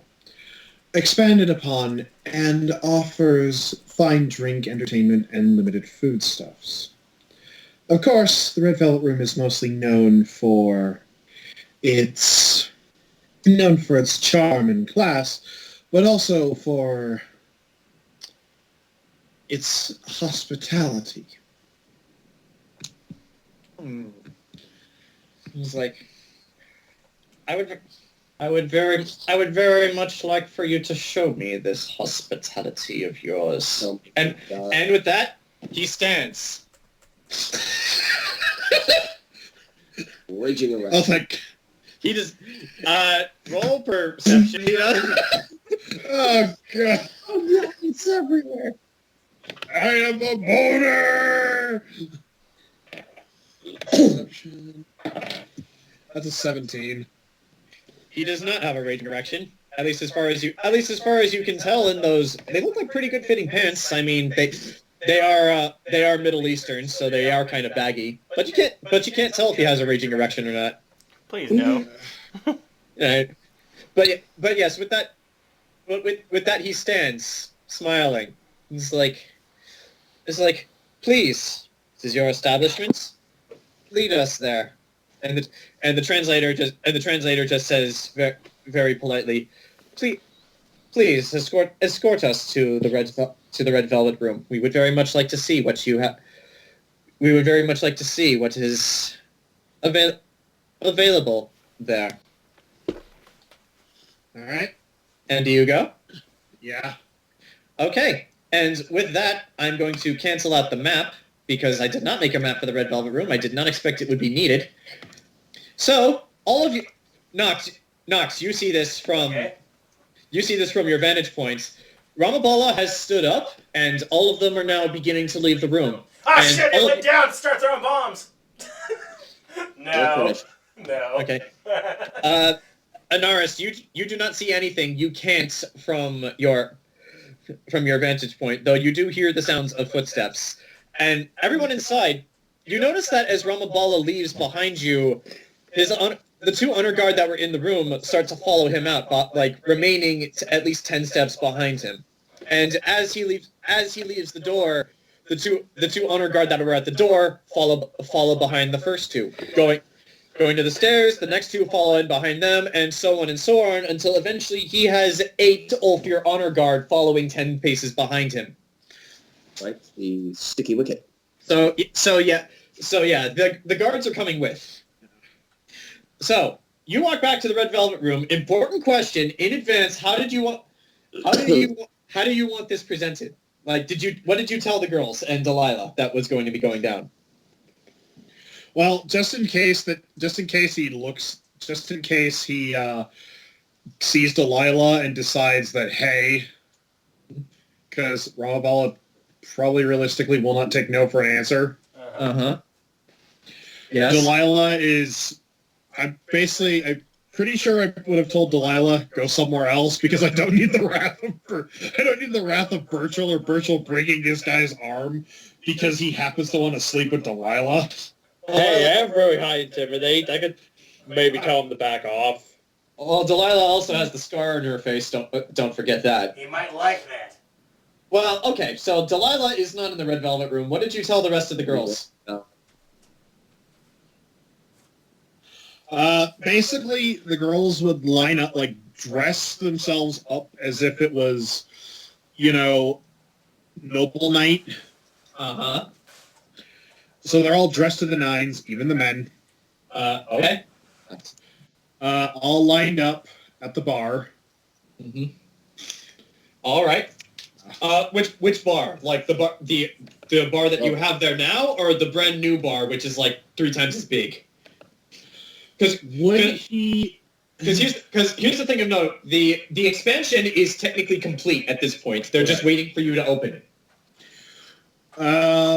Out of character, everybody, would you think he'd be more impressed by the idea of christening a new bar by he's the first patron to take a drink in it? Yes, Roll a knowledge all check for me. And you will get a bonus because it directly relates to Ramabala. 33. You're not entirely sure if he would care about that, though he would probably like the attention. Son of a bitch. Oh. And also, Nox and Anaris, what are you two doing? Like, Nox, you saw them leave. Anaris, you have really no idea what's going on. You just heard the sounds of footsteps, and that is it. Well, Lita said they were going to go back to the Red Velvet Room, so I'll make my way there. Stealthing to try to follow. Okay. Grant, are you stealthing? Yeah.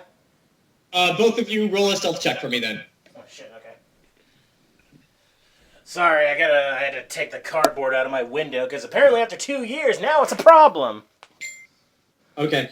I need to look up the perception of the honor guards as well. Let me just... Give me 1 second. That's the cardboard problem. Okay. Grant, what did you roll for stealth? 29. Okay, I got their perception. Okay. You guys managed to stealth behind the group. Like, Nox, at this point, you're mostly just blending in with regular citizens because you look like a regular citizen. Like, just with all the dark jackets and shit. Like, and Anaris is being Anaris. You're still darting into corners, hiding behind boxes and all that. But yeah, the group presses on, and none of the honor guards turn their heads. They just keep their attention straight and focused. Yeah, they know it's good for them. Yeah. But yeah, Zach. Quick question. Jayson, since I know Rowan is dating Sophia, do you want Sophia there? He's dating Cereza. Cereza. Sorry. Cereza. That's fine. Because I can tell her not to be there. Jayson, you said it was fine, right? Yeah. All right. So fine. Cereza is there, but yeah, as the troop walks in, and this is literally everybody. Nox and Anaris are hanging out back outside for a little while.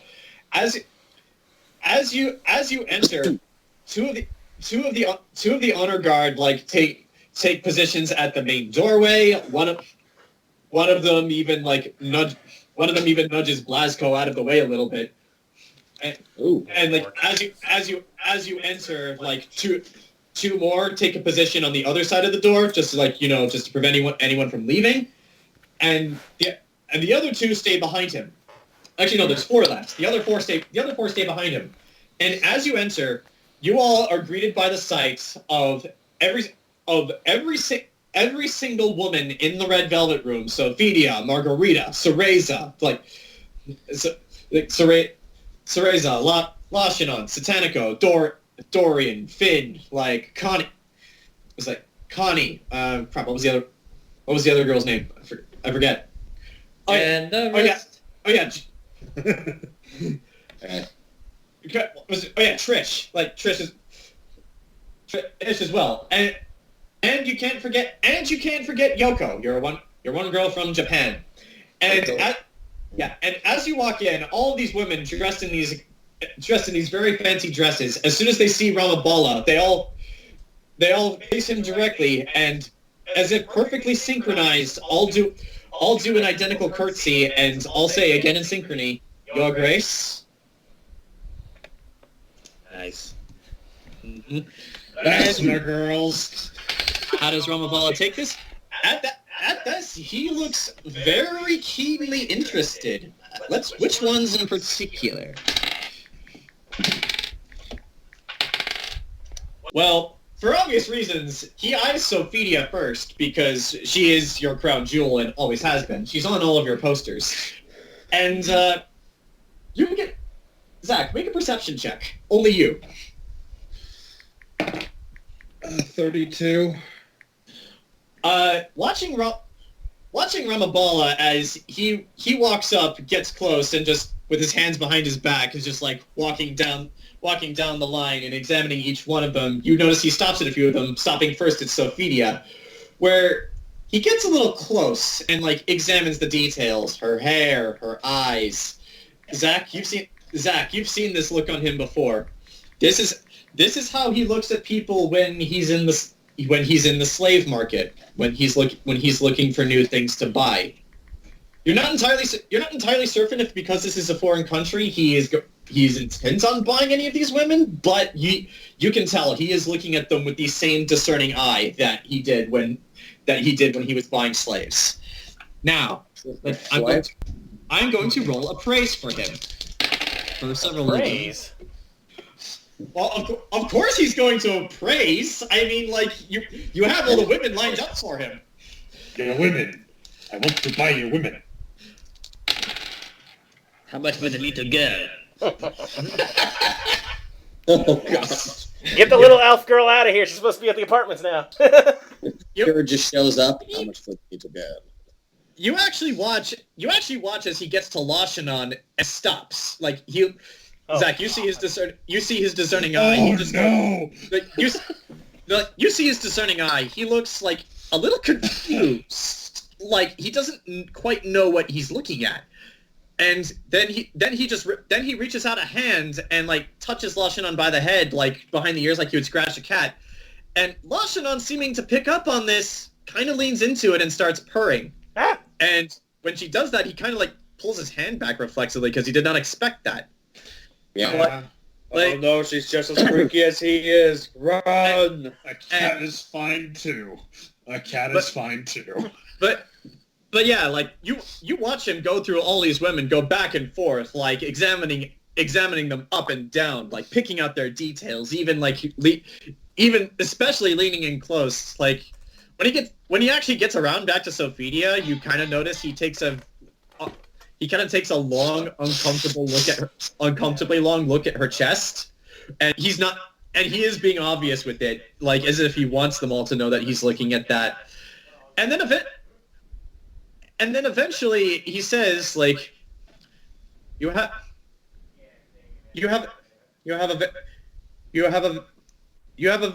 a very wide and diverse selection, Miss Ford. And the translator says, you have a very nice selection, Miss Ford. Thank you. It's like, However, before, I would like to make one thing perfectly clear. my Lord Ramabala. Hmm?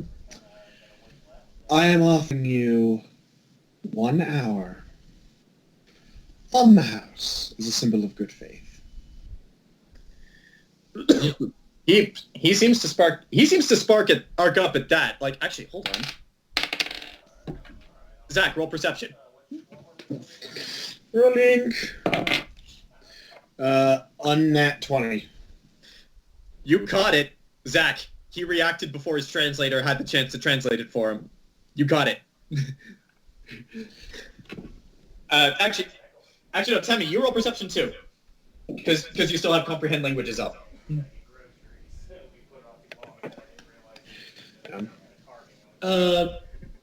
It's 24. Yeah, you see it too. Both of you see he reacted before his translator did. He understood what you were saying. It's like, and it gets back to his translator as he says, and it's like an hour with one of them of my choosing. Yes. You may pick from any one of the girls on That staff. sounds good. I'll let you know if my names earlier or not. And the translator gets back. You make a very enticing offer, Miss Ford. And then he turns away from the girls and back to you. But for now, let us not mix business with pleasure. You. Alrighty then. Thanks, Mom. He actually looks around at the red velvet room. Okay. Bye. You seem to have this place well. You seem to have this place well and in good order. I can see. You seem to have this place well in good order. I can see that you are a. He looks like you are someone of. He hesitates, but his translator says, I can see that you are a woman of fine tastes. I can see that you are a woman of fine tastes and diverse appeal. So you run a business.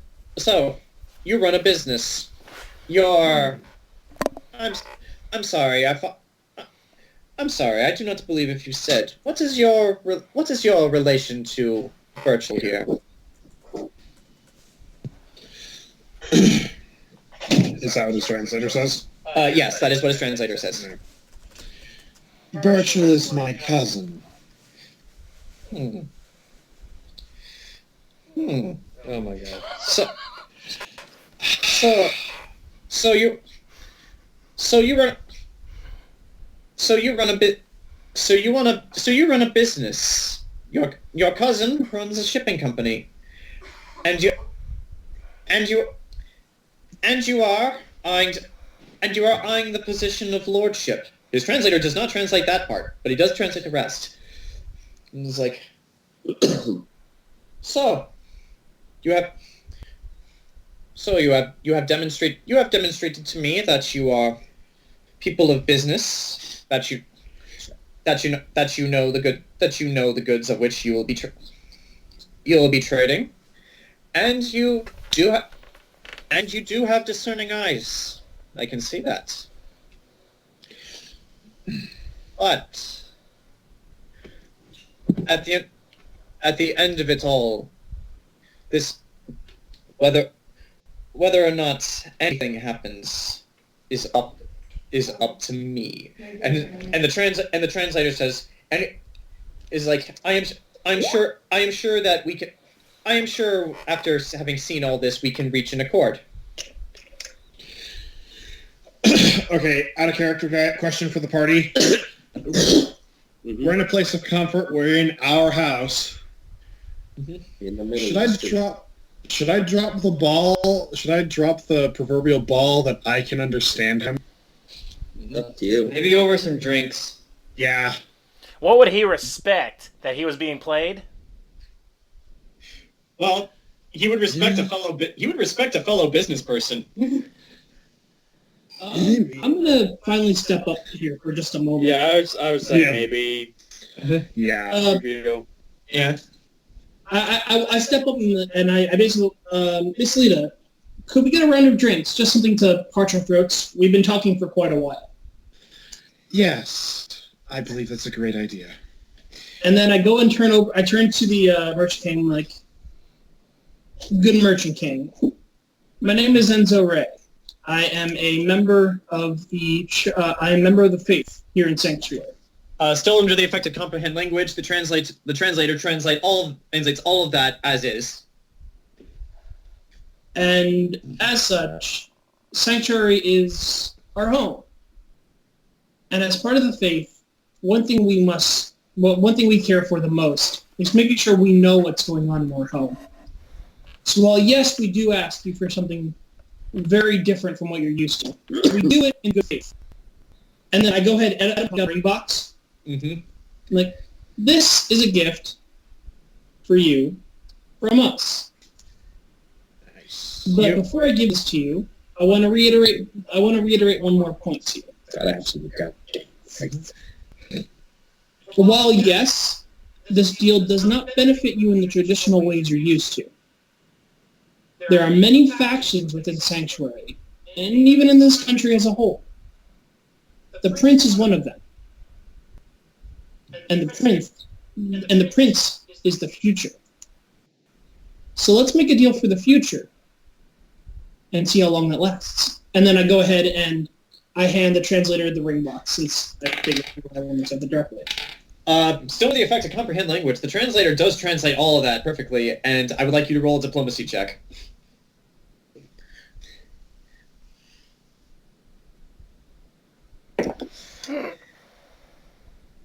Ooh, baby, that was a low one. 16 in total. Okay. Okay. What would this be? Okay, let's go with that. 16 total, you said? Mm-hmm. Okay. The translator takes the box and gives it to Ramabala. Ramabala looks at it and he seems interested. It is as per the standards of the church, it is a very well crafted ring. And he takes a look at it and just says, "Very well. I will humbly accept your gift. But I do believe some of you mentioned drinks." Yes, absolutely.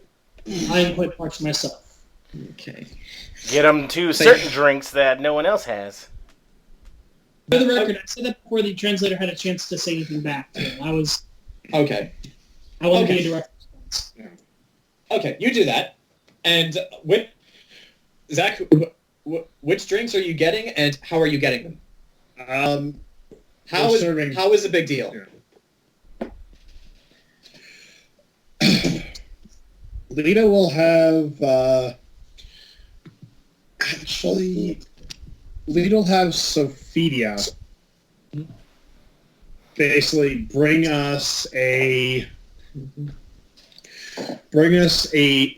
bottle of vodka and let's see, 1, 2, 3, 4, 5, 6 glasses.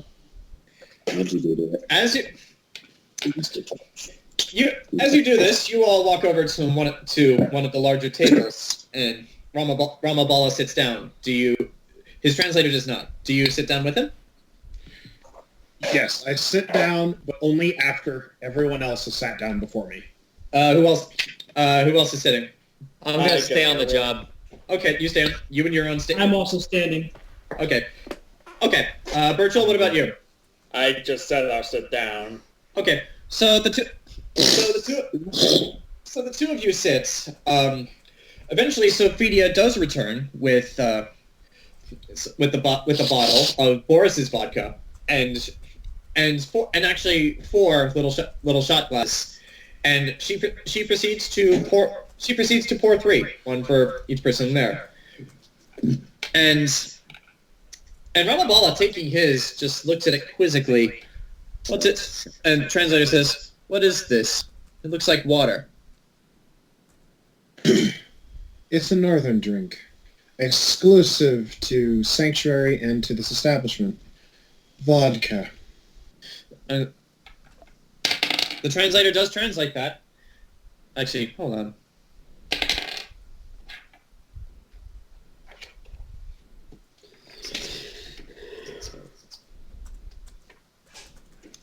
Ramabala eyes this for a little minute, and then gives the shot glass to his translator, who looks at it, and then he takes a sip. A minute passes. Silence. Another minute passes, and then the translator gives the empty glass back to Ramabala, who, without saying anything, just holds it up in Sophia's direction, and she pours him another one. And without waiting, he takes a shot himself. He's like, So very interesting tastes. One I am not used to. Right. Reminds me a bit of Sankeg's hide, though not nearly as powerful as that. He's saying this in all fear, and his translator's not translating this. And actually, the translator does say after he's finished, "This is a very lovely and exquisite drink, Miss Ford." Yeah.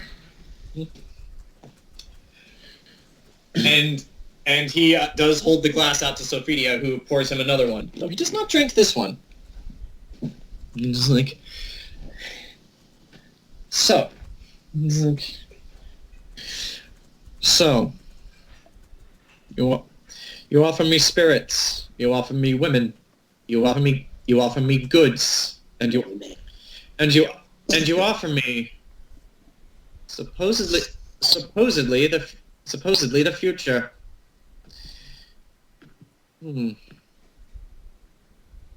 He looks directly at you, Burchill, and just says, "What? I will ask one last time. I'll ask one last time." And he's saying this while eyeing Burchill, only Burchill, and he says, "I will ask you one more time. Why should I accept this deal at all?" And yeah, the translator does translate as such.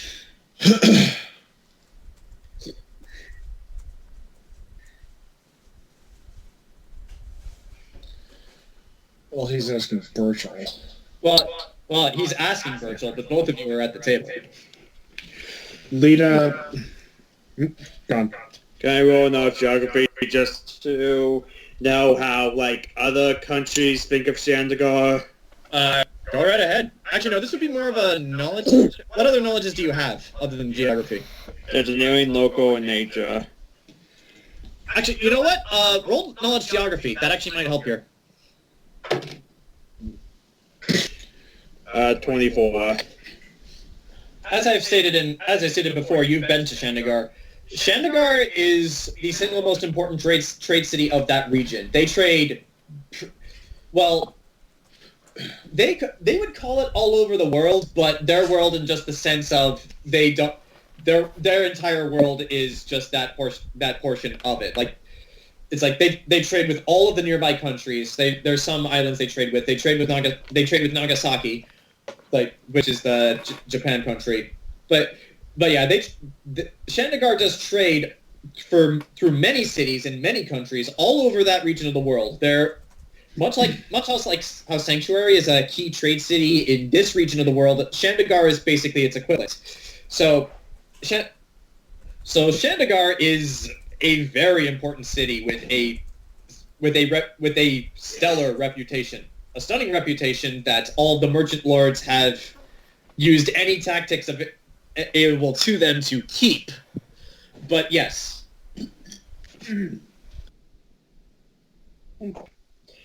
Well, we've told you about what good sanctuary and by extent this nation has, and since Ophir is very, very important to the trade of the rest of the world, if you buy from us, then you have products that you yourself could sell to them as well. if anything, it makes Althea more appealing, more powerful. Zach, the translator does. The translator does translate that back, and the translator does translate that back. However, he said he doesn't say buy. He says you can acquire goods from Sanctuary. Same difference, really.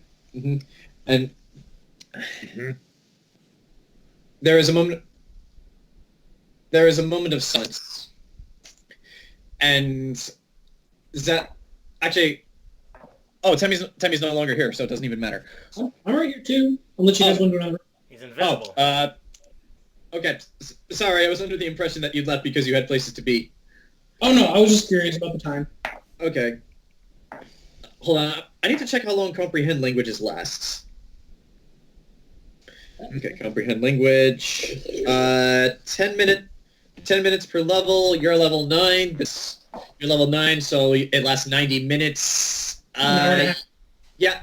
Like, comprehend languages is still up. So yeah. To Lita and Enzo,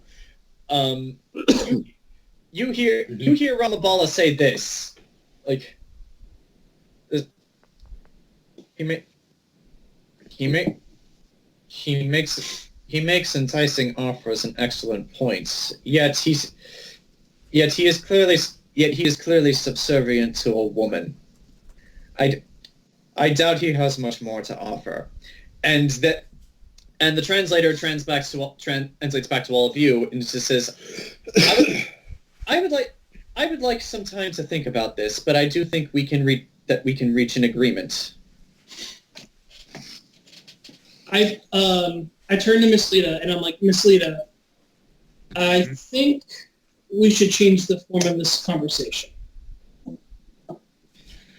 Out of character. Go for the nuclear option. Not so much the nuclear option, but more let's stop dancing around the point. Mm-hmm. So, and then I'll even say that character, Miss Lita, let's stop dancing around the point and let's talk shop. Mm-hmm. I turn to the Merchant King and it's like, and like in my tongue, like, do we still even need a translator at this point, my good lord? Ramabala looks at you confused, like, and the translator, surprisingly, that you both hear this translates back. The cleric is having some difficulty in understanding what you are saying, my lord Ramabala.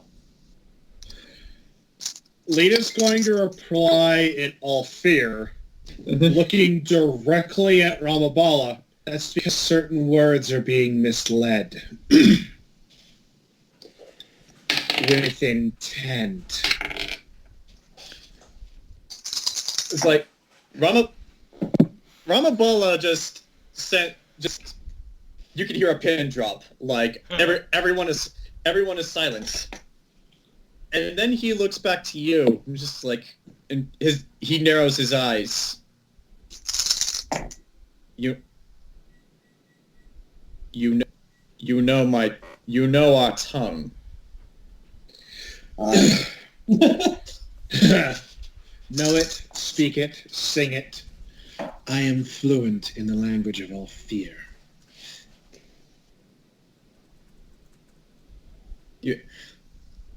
Ramabala just looks at you very quizzically, as if he was not expecting this from you. Like, even in the slightest. Like, for the first time in this entire conversation, he legitimately looks confused.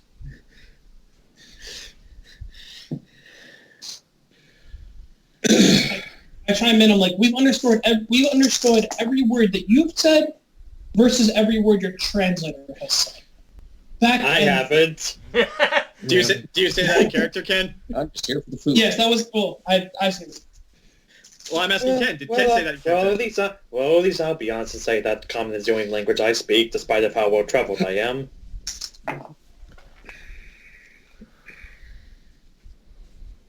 But yeah, Zach, Ramabala looks genuinely confused. Like, he did not expect this. It's a ploy. A very common one between two foreign dignitaries. You have a translator that translates certain parts on behalf of the person whom hired him. I look at the translator and say, I don't blame you.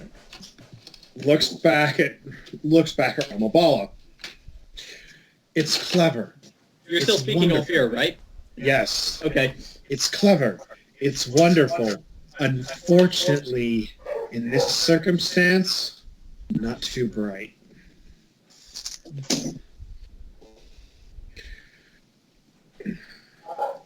It's like he looks directly at you. I still narrow. Ooh. And he says, in common, it seems you have rather put me in a very precarious position, Miss Lita Ford. Indeed. Isn't that the point?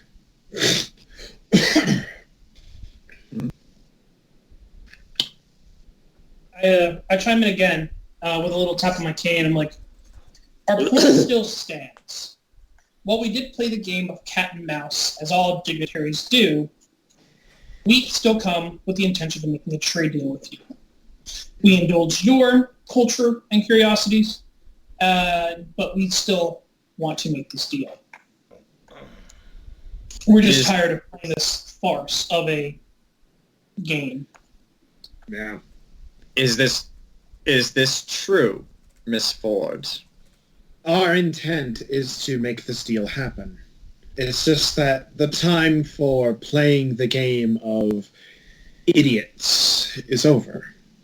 And now it's time for us to speak as rational adults. Agreed. The time for idiots is over. Now answer me this. Why should I accept any deal that is brought to me by a woman? Because you need it. Why? You who know so much about our country and our culture and our products. Why do I need this? The Merchant King, the title of Merchant King in Ulfir is passed down from father to son, so on and so on and so on. More importantly, the lordship of your little area of expertise, your merchant lordship, is passed down in a similar fashion. And you don't have heirs, or at least none that you're willing to acknowledge, sharing the same name as you.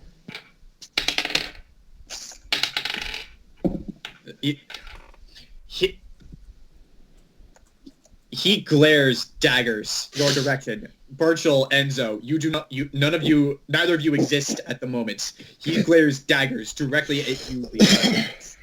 Well, and just here I am, Burchill in the void. And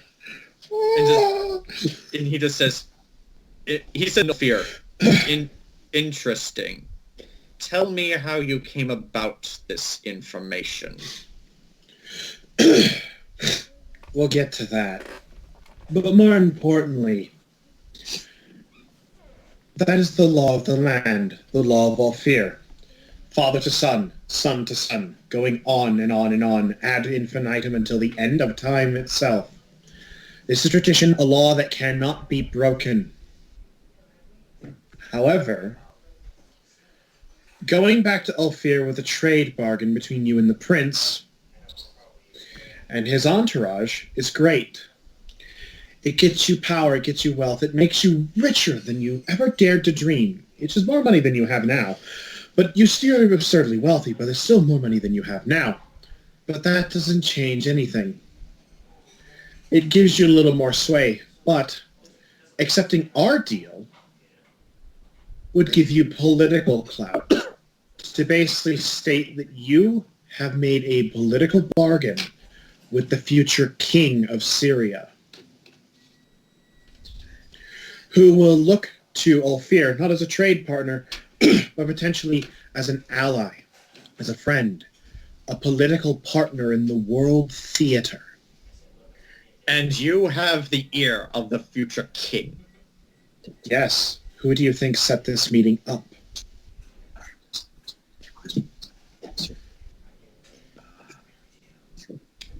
For the very first time, Ramabala looks nervous. He was not prepared for this. He has no clue. Actually, no. Zach, roll sense motive. Oh, good. My shittiest stat. Whoever else On wants, that 20. never mind then. I was gonna say if anyone else wants to roll, they can, but Lita got it. Does anyone else want to roll before I say what happens? Well, what? Let me give it Sense a motive. shot. Sense motive. Sure. Why not? I'm on the job. All right. 23? Yeah, 23. 14. 16. Only Lita and Enzo. Yeah, I'm going home. So Rowan is just going to leave the. No. Rowan is just going to leave his guard post right in the middle of negotiations. Okay. Okay, No, Rowan no, leaves. No. You know I'm just joking. Move on. Rowan gets halfway home. I left my wallet back there. All right. But yeah, Lita and Enzo, the two of you see for the first time for this entire conversation, Ramabala is dumbfounded. He has nothing to say. He has no idea what to do, and he looks like he is struggling to make a decision. He is a hard man to read, but the two of you can see that. At this position again, I tap my cane again, kind of like, again, just making a noise in this quiet. Bring attention on me. You have it. My Lord Merchant King, if I may reinforce this as to why this would be the best deal you could possibly make, I am an ally of Miss Leo Ford, and I have the ear of the Archbishop of Sanctuary. On delegative roles for the nobles during their meetings. In this situation, you are sitting at a table with enough allies to have political sway within Sanctuary. Make this deal with us. And real power over other nations, is something in your future. Zach, do you have anything to add? More importantly, you can take back this politicism and you can go back to Shandagar with the clout of being the first merchant king in centuries to broker a political deal by way of a trade negotiation, and in the process have the clout necessary to change the law so you can appoint your successor. Zach, roll a diplomacy with a bonus. Oh, good. Nice. 34. Nice. Just Ramabala, he stops looking confused. He stops thinking. And then he just looks directly back at Lita. Who are you? Where did you come from? There are no women like you in Shandagar or Ophir that I've met, and to my understanding, there were none here either. Who are you? Allow me... I'm saying all this in all fear. Uh-huh. Allow me to properly introduce myself. No. Uh-oh. Take her down. I'm Batman. No. But, all right. No, Lita goes, ah! I'm going to throw this one in here. Uh-huh. I'm going to throw this one in there just for shits and giggles. And I'm Joker. There is no Senate in Sanctuary. Though if there was, Emperor Palpatine would start it just so that he could say that. I am the Senate. Not yet. Motherfucker. Oh yeah, Zach, you were saying? Lita, allow me to properly introduce myself, Ramabala. I am Miss Lita Ford. Though, of course, that wasn't always my name. There was a time when someone called me by a Alfiri name, the White Girl. Watch him roll dumbass. That did not happen, Zach. He's Shandagar is a desert city. Alfir is a desert country. The people of that country have a skin tone that represents that. Their darker skin shows how often they spend in the sun. And yet, despite that darker skin, you watch Ramabala go white as a sheet. Like his eyes are wide. His expression is blank. You don't even need to roll to see this. He looks like all rational thoughts have stopped. And I'm going to do this just for the shits and giggles because everyone in the party is here. Uh-huh. He just stands up, walks to the side of the table, and then does a incredibly effeminate curtsy and says, in all fear, "It has been a long time since I've seen you, Master Ramabala." Just for the sake of it, make a performance check. And this is where we're rolling that one, fall flat on my face. That's my property! 21. Zach, you do all of this to everyone. You think it had the effect you wanted it to. Oh, did we lose John? We lost John. God damn it! You broke John. You broke the game, Zach. EM.CS stopped working. Alright. Sorry, John, you froze for a second. Oh, damn it! You froze again. Oh my. That performance guys- was just too lit. You guys hear me now? Yes. Now we can hear you now. That was actually hilarious because what I was going to say was it's difficult to tell if your performance actually worked or not when you're staring at a man whose face is literally the blue screen of death. Yeah, his eyes just go white and you just hear the AOL dial-up noise. Metaphorically speaking, yes, that is what's happening. Give that man a shot of moonshine. He's had a bad day. Not yet. There is still an empty glass in front of him. Oh wait, that's not moonshine, that's acid. That's not honey, it's my father's ashes. What are you doing here, Keith Richards?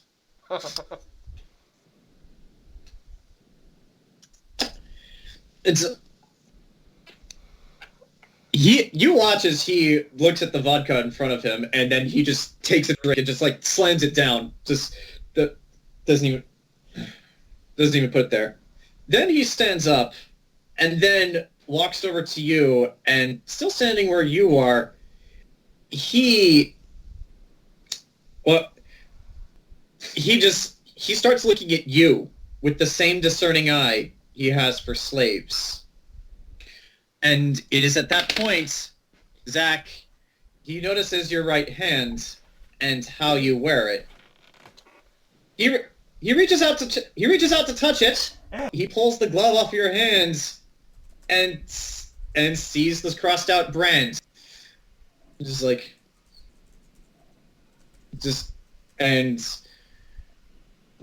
the truest look of disbelief that you have ever seen has crossed this man's face. He looks like he's staring at a ghost. If there was a time for a one-liner, this would be it. My lord, you look positively scared.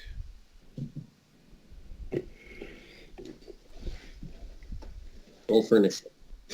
At that, Ramabala looks back towards the open office door and just says, like, he says in all fear, might you and I have a word in private? Your guards can stand outside, as will mine. Just the two of us. I just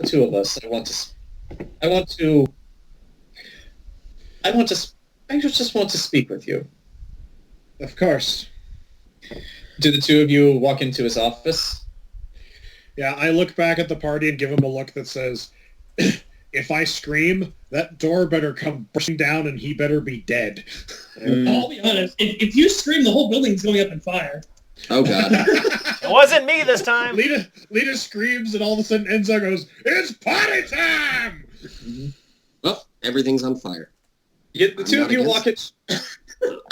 Anaris literally stepped away for a second to get a paste, to get a chocolate eclair, comes back, the building's on fire, and Anaris is just like, Actually, that raises a good point. Quick question. Nox and Anaris, where are you guys?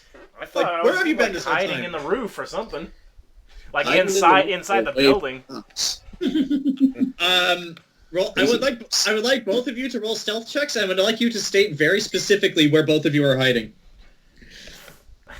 You know this building. You know there are multiple ways in that the guards would not be aware of. So yeah, I'm I'll just be gonna in have one you of roll the stealth. secret tunnels that the horrors probably have in each room. There are none of those, but there are other entrances. You can take one of those, and those do lead to stairs. Well, I'll be So, on yeah, a site where I can still listen to all this BS. Okay, roll for stealth. And Anaris, what about you? Where are you hiding? I could be hiding on the ceiling. Okay, you roll for stealth as well, Spider Girl. 35. Oh my god. And so my stealth is, well, let's see. That's 19 plus 18. Okay, Grant, what'd you get? Oh, 35. Whatever 35. that is. That's my number. Okay, 37, dude. 37 of stealth. So yeah, you guys are hidden, watching all this happen, and Zach, as you and Ramabala walk into your office and shut the door behind you, Ramabala continues in all fear, and he's dropped the look of confusion. He just looks pissed. Just says, how in the name of all of the 9 hells did you, did someone like you manage to get the ear of royalty? I'm not a slut, Spider Girl. You sure? You're a slut and a murderer. Prove me wrong. I literally have one boyfriend. Just because I'm a murderer, I'm not a slut. Don't forget, you also have the heart of a fucking archbishop. Oh God, no. Well, that's actually that's in my collection. Lita says, Well, he wasn't This an is Ulfir, archbishop, by the but I way. do have a heart in a jar. Lita says, easy. I worked my way up from the bottom. And now she's here. It's like, what? It's like, what bottom? You had nothing. You are not. It's like when you are nothing. When I misplaced you, you had nothing. How did you get here? Where did you go? How did you afford those clothes? How does any nobility listen to you? Easy. Remember how you made me play for the palace children? You made me learn instrumentation, how to play.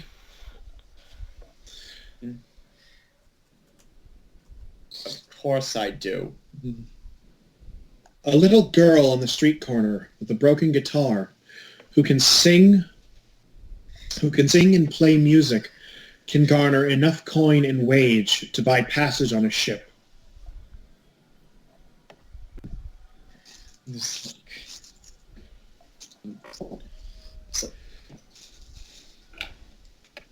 It's like, and you survived the journey, and then what?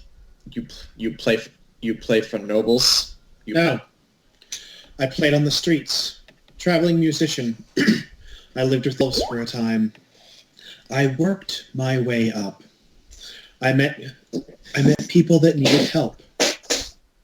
I befriended I befriended the person who helps me run this establishment, who put me in the direction of 3 young prostitutes that needed a gentle hand, that needed a guiding hand in the world, and I offered it to them.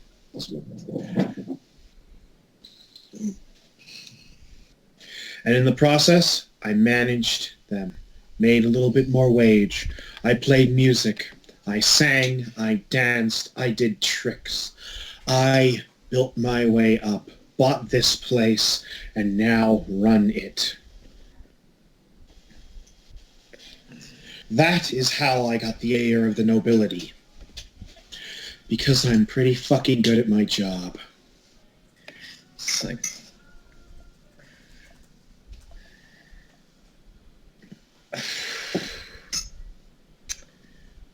I will admit, Miss Ford, it's an interesting name you came up with.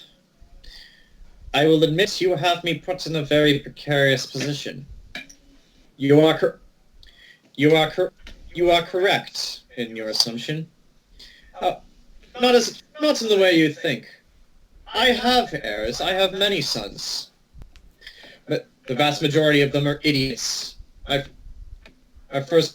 oldest in particular, he is not fit to be a stall owner, let alone a merchant lord. I would very much like to put myself in a position where I can choose which one of my heirs to replace me, rather than just give it to my oldest, who is an entitled little shit. But the rules of Sandagar, as you said, they are set in stone. They have not changed in thousands of years, and many of them do not wish to see them change. But if I pull this off, I will be in a position to, at the very least, convince them that I myself should choose one of my other sons and not my oldest. I applaud you for seeing through that. I really do. But let me make one thing perfectly clear. This deal that you are proposing, I'm going to accept it.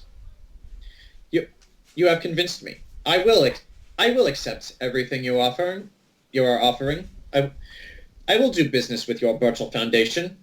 However, I must stress, the deal I make, when I return to Shandagar and speak with the other merchant lords, I will tell them that the deal I made was between myself and Prince Ares, the future king of Syria. Any knowledge of any business between myself and a former slave of mine is between the 2 only concerned parties. Is that clear?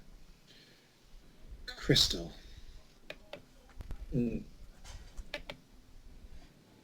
Yeah. Your prince and future king can decorate you with whatever titles and whatever finery he wishes. You are still nothing in Shandagar, and never will be. Though I doubt you care. You're right. I don't.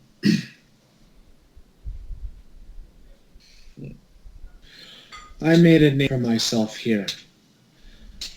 Shandagar is nothing to me anymore.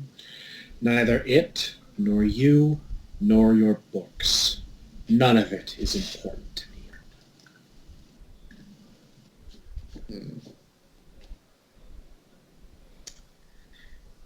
This is normally the part where I say be pleased and I hope to see you again. But we both know that would be a lie on both of our parts. So let me tell you what I'm going to do instead. When I walk out this door, I'm going to walk up to your cousin, Burchill, and I'm going to shake his hand and tell him that I look forward to working with him. I will I will then send a message to your prince and tell him the same thing. Then I will return to Shandagar, and you will never see me again.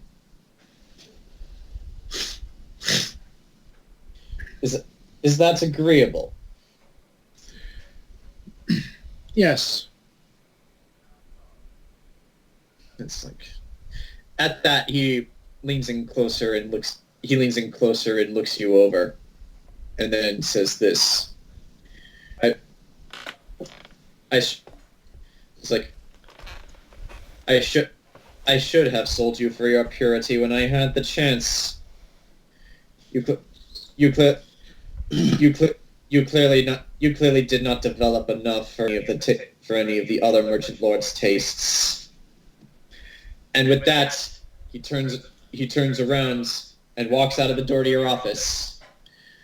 And as he opens the door and walks out, his personality almost seems to do a complete 180.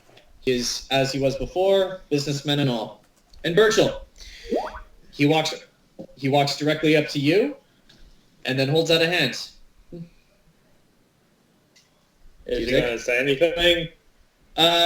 Actually, yes, he does. He holds out a hand and just says, I look forward to doing business with you, Robert Burchill. I do think there are many things that we could trade between our two fine cities.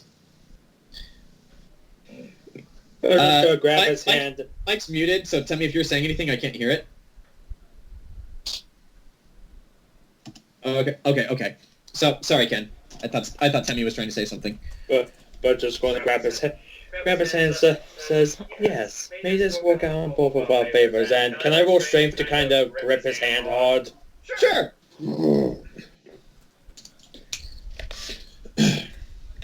Because, but Lita told him about it. And I also remember that strength is my worst score, so... Oh, that's a nat 20! There's no...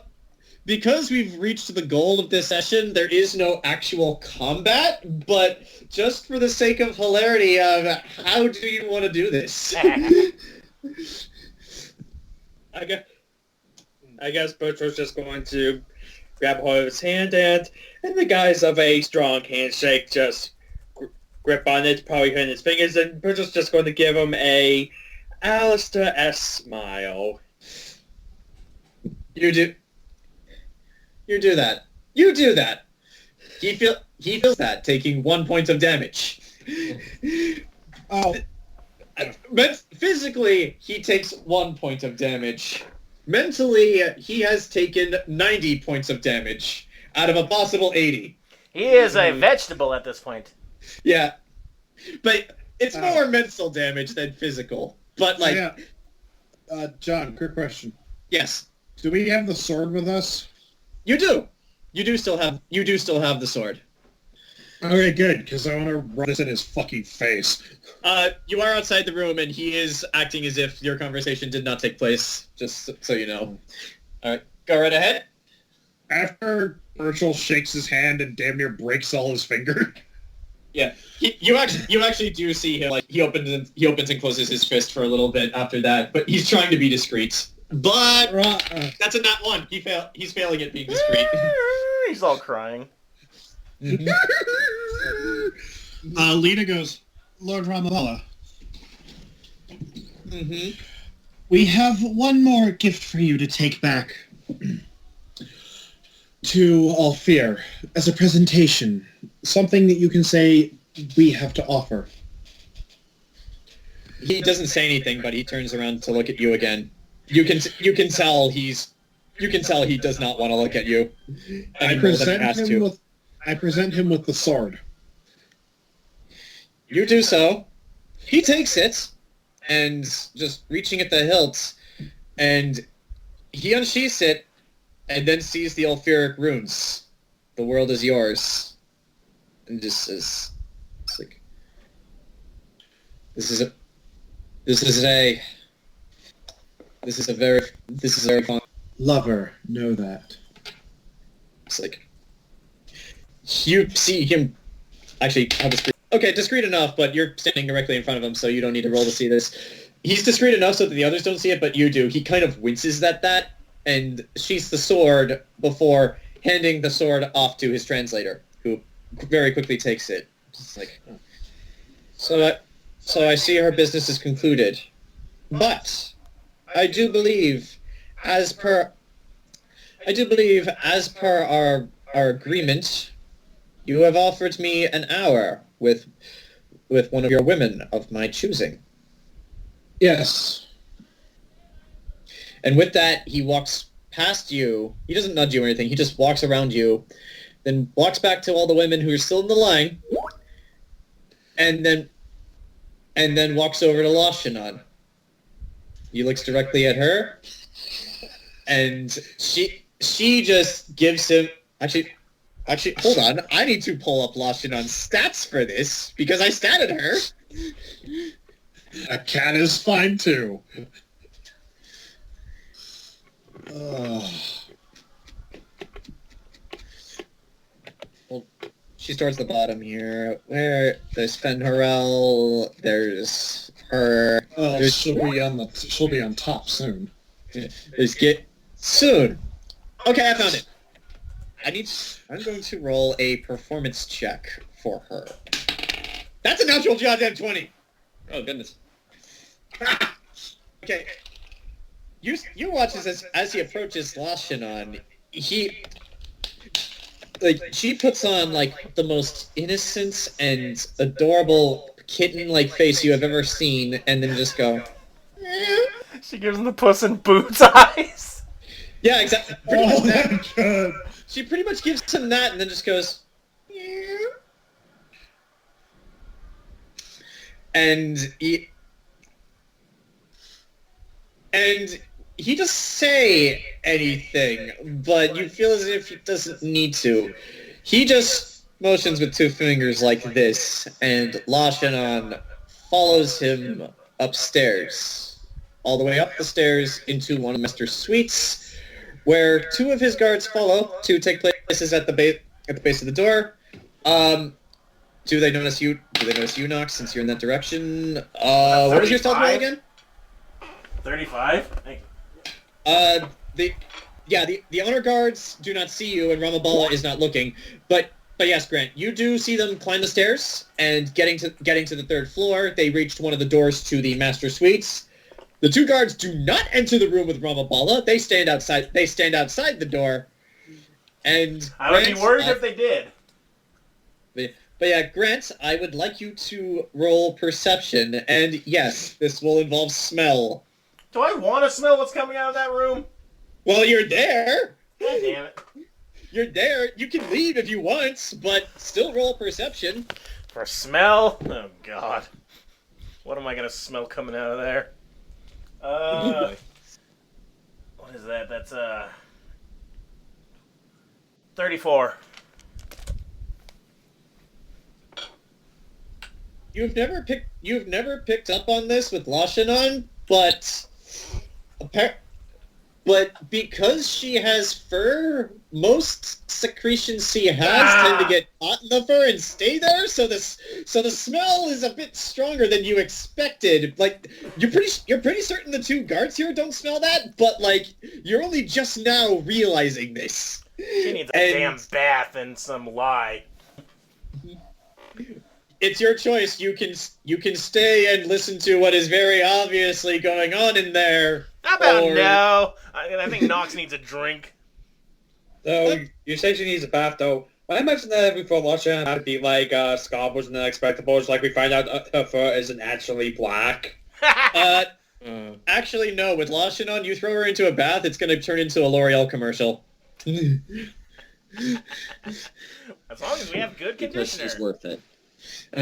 But yes, just for the sake of funsies, what are all of you doing while you wait for the hour to pass?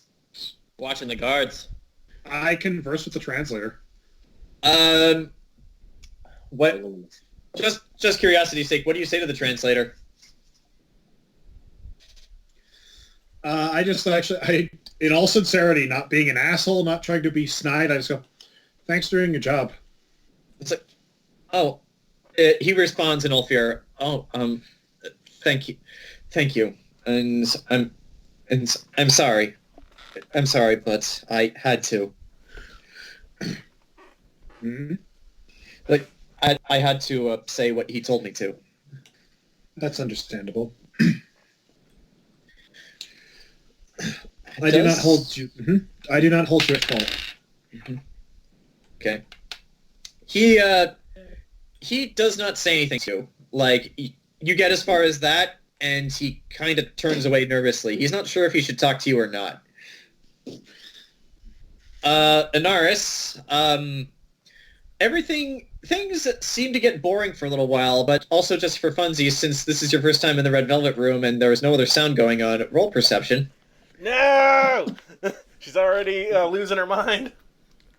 Oh, thank God. No, I know, it's still horrible. it's not. Thank God, because my perception's high. So that's a 20 unnatural. I have a 16. I know. Roll two.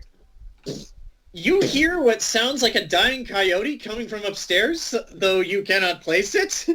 Like a dying coyote! You have never heard these noises before in your entire life, and you have no idea what is going on, but you hear it. But I'm going to go walk up to Lita, whisper into her ear that I'm going to go to the church, and I'll be there for the rest of the day. you need to go to church. Alright. I slept with the cat girl, too. Yeah, also, quick question, Enzo, because I know you did, and you showed particular interest in her. Do you have any attachments to Lushan on? Aside from friends. Well, I mean, I mean, the idea is that, like, it was fun, so I guess it's just a pleasure. Okay, I was just curious. Why, were you thinking that I might, like... I just wanted to know. I had to go to church because I'm jealous. Alright. Take it to church. Oh, no, I gotta go talk to a certain person at the church and know things are happening. Okay, well, we'll act that out after this if you want to.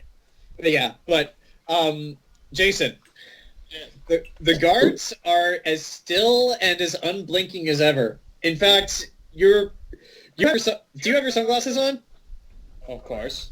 Well, yeah, you've been blinking at your leisure and nobody has noticed because you wear your sunglasses at night, but you actually do got to admit, you are pretty impressed with these Ulfir honor guards because you do not think you have seen them blink even once.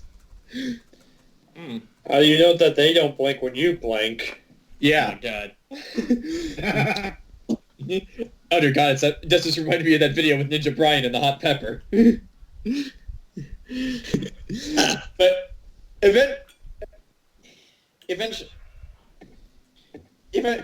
eventually, after an hour has passed, Ramabala comes back down, followed by his guards, though Lashanon does not.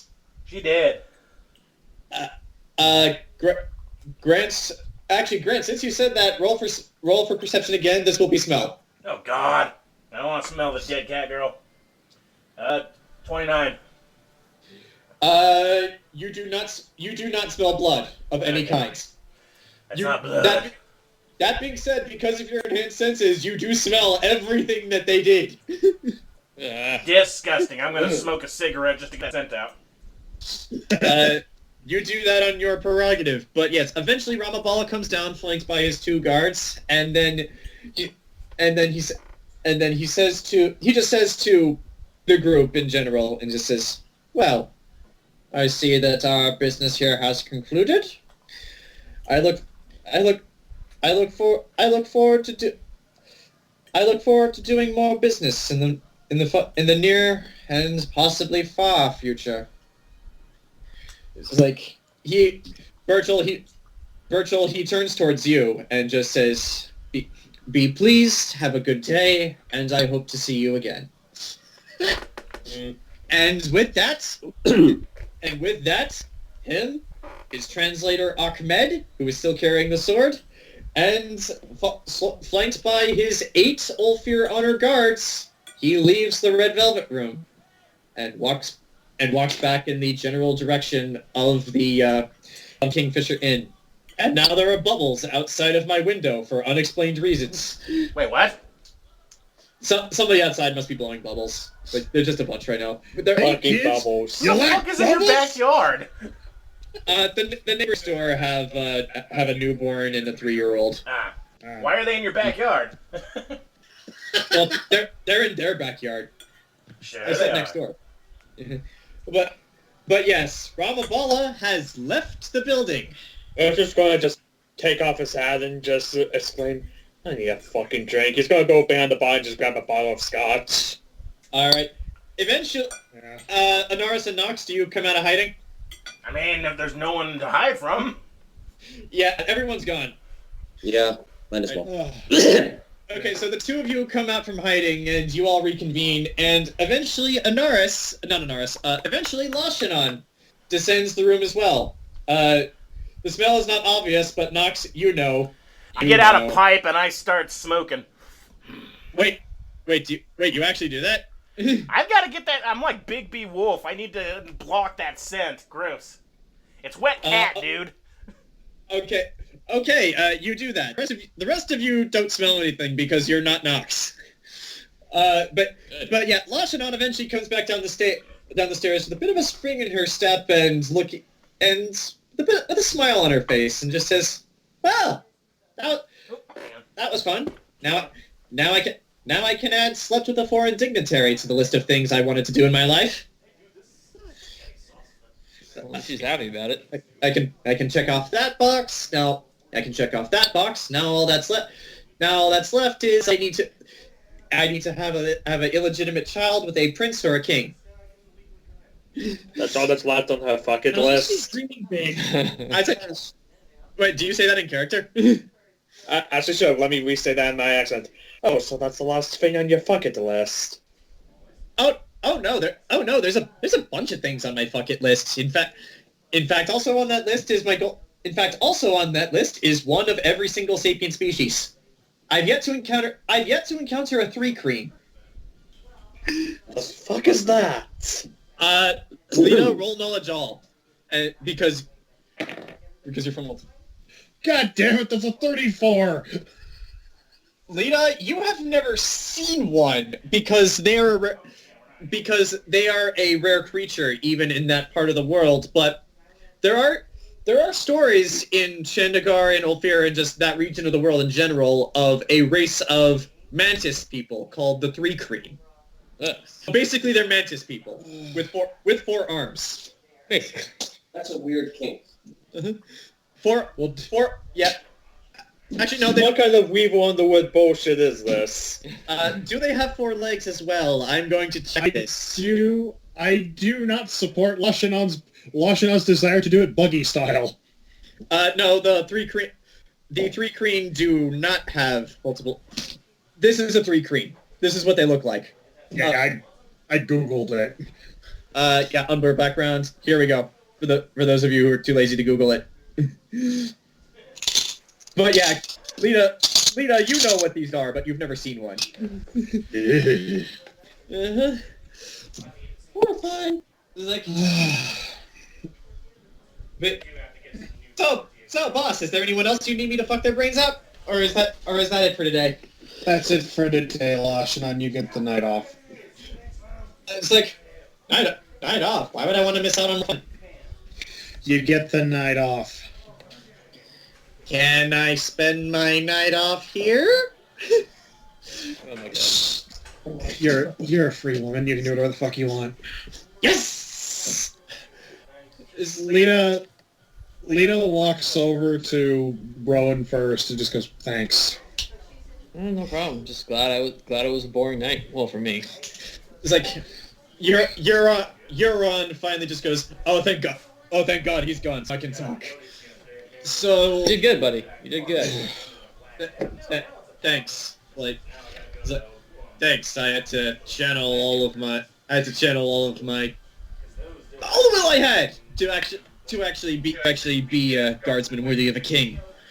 Speaking of that, what happens now? Are you made this happen? Are you a lord or I suppose lady now? Lita walks over to behind the bar and pulls out several additional glasses and pours a drink for Rowan, a drink for Burchill, a drink for Euron, a drink for herself, a drink for each of the girls, a drink for Nox. Lashinon takes one eagerly. I guess you could give Anaris a Shirley Temple. I give Anaris a glass of milk. Give her the hardest stuff. No, I give Anaris. shit. That'll not grasp. I give- rating alcoholic. Actually, I'm sick of this shit! Who makes you 8-year-old and alcoholics? I don't eat anything! Actually, that brings up a good point. Anaris, you witnessed all of this. How are you feeling right now? Not the best, still. Because Lita did not murder someone. You're I don't know if you're amazed or not. Doubt. All right. It's a front. Uh-huh. It's progress. Okay. But yeah, Zach, what were you doing? And I get a Nara glass of milk. All That's right. next up. All of the girls take. Here's a simple girls nearby. take Burchill gives Anaris a glass of milk. Does that help? Then she takes it. All right. But yeah, Zach, do you wish to say anything before you all drink? Before we all drink, Lita just kind of goes, "Thank you everyone for your help. Though, just so that you know, with the conclusion of this affair, I am no longer Lita Ford." Everyone's looking at you expectantly. Sorry, my mom was here. I came back and heard that. What? No, Lita raises her glass and goes, I am now the artist formerly known as Lita Ford. No, she's now Lita Lion. No, I still need this. No, Lita's going to change Lita her name Toyota. Lita's going to change her name to a symbol that has no actual meaning, and go by that for a number of years until a copyright dispute between her and her record company gets settled. Is the symbol But there are Dick no Bucks? record.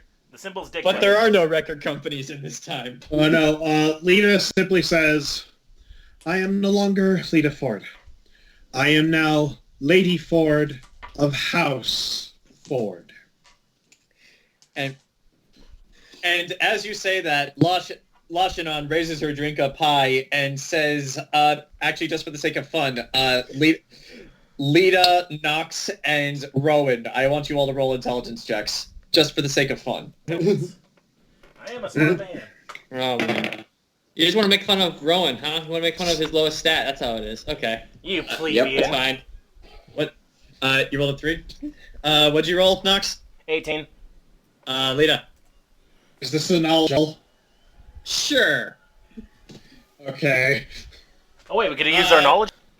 With your roll of a 3, you're the only one who does not get this. But yeah, Lita, you're able to parse through. Lashinon raises her drink up high and says in Kaji, which is very broken and like rednecky elvish, just says, "Bottoms up!" And then she drinks. She did shout that at the top of her lungs, by the way. And all the girls drink as well. I'll take a shot. Yeah. Does Anaris drink? Give the 80-year-old moonshine, Thanks, yes. Give her a glass of milk. Okay. Does Anaris drink the milk? Takes a sip of the milk and that's it. All right. With that, we cut to Temple Isle and the Church of Eternal Fire. So you have returned to the church. You have walked in. Nobody stops you. Nobody even bats an eye. Where are you headed? I'm gonna held up to. I'm gonna go up to the bishop's office. He's in. All right. You head up to Archbishop Enrico Maxwell's office. Like you walk in. You walk in. There's 2 witch hunter guards there, and look at you expectantly. I give him the nod, and I'm like, is the Archbishop in? He is. He is. You may enter if you wish. All right. I continue in. All right. You enter the Archbishop's office, and you see him basically buried in paperwork. Like there's a lot going on right now. Like I guess in the eyes of the church, and yeah, just there's a stack of completed documents on one side of the table. There's uncompleted on the other, which is getting progressively smaller. And he's just reading something through, and like he very quickly scribbles something, and just very at the sound of the door closing, he glances back up and is like, brother Enzo, I'm sorry. I must apologize. Yes, certain events are progressing faster than it appears any of us have anticipated. So things are piling up. What? I chuckle at that. Like, actually, unexpectedly, I chuckle at that. But what do you have today? What do you have today, brother Enzo? Is there something you need guidance on? No, dear Archbishop, no. Actually, you've surprisingly hit the nail on the head. The gears, there are more gears in motion than you seem to realize. Right. What gears are you speaking of? Sanctuary is going to become much, much more popular in the coming months. In what way?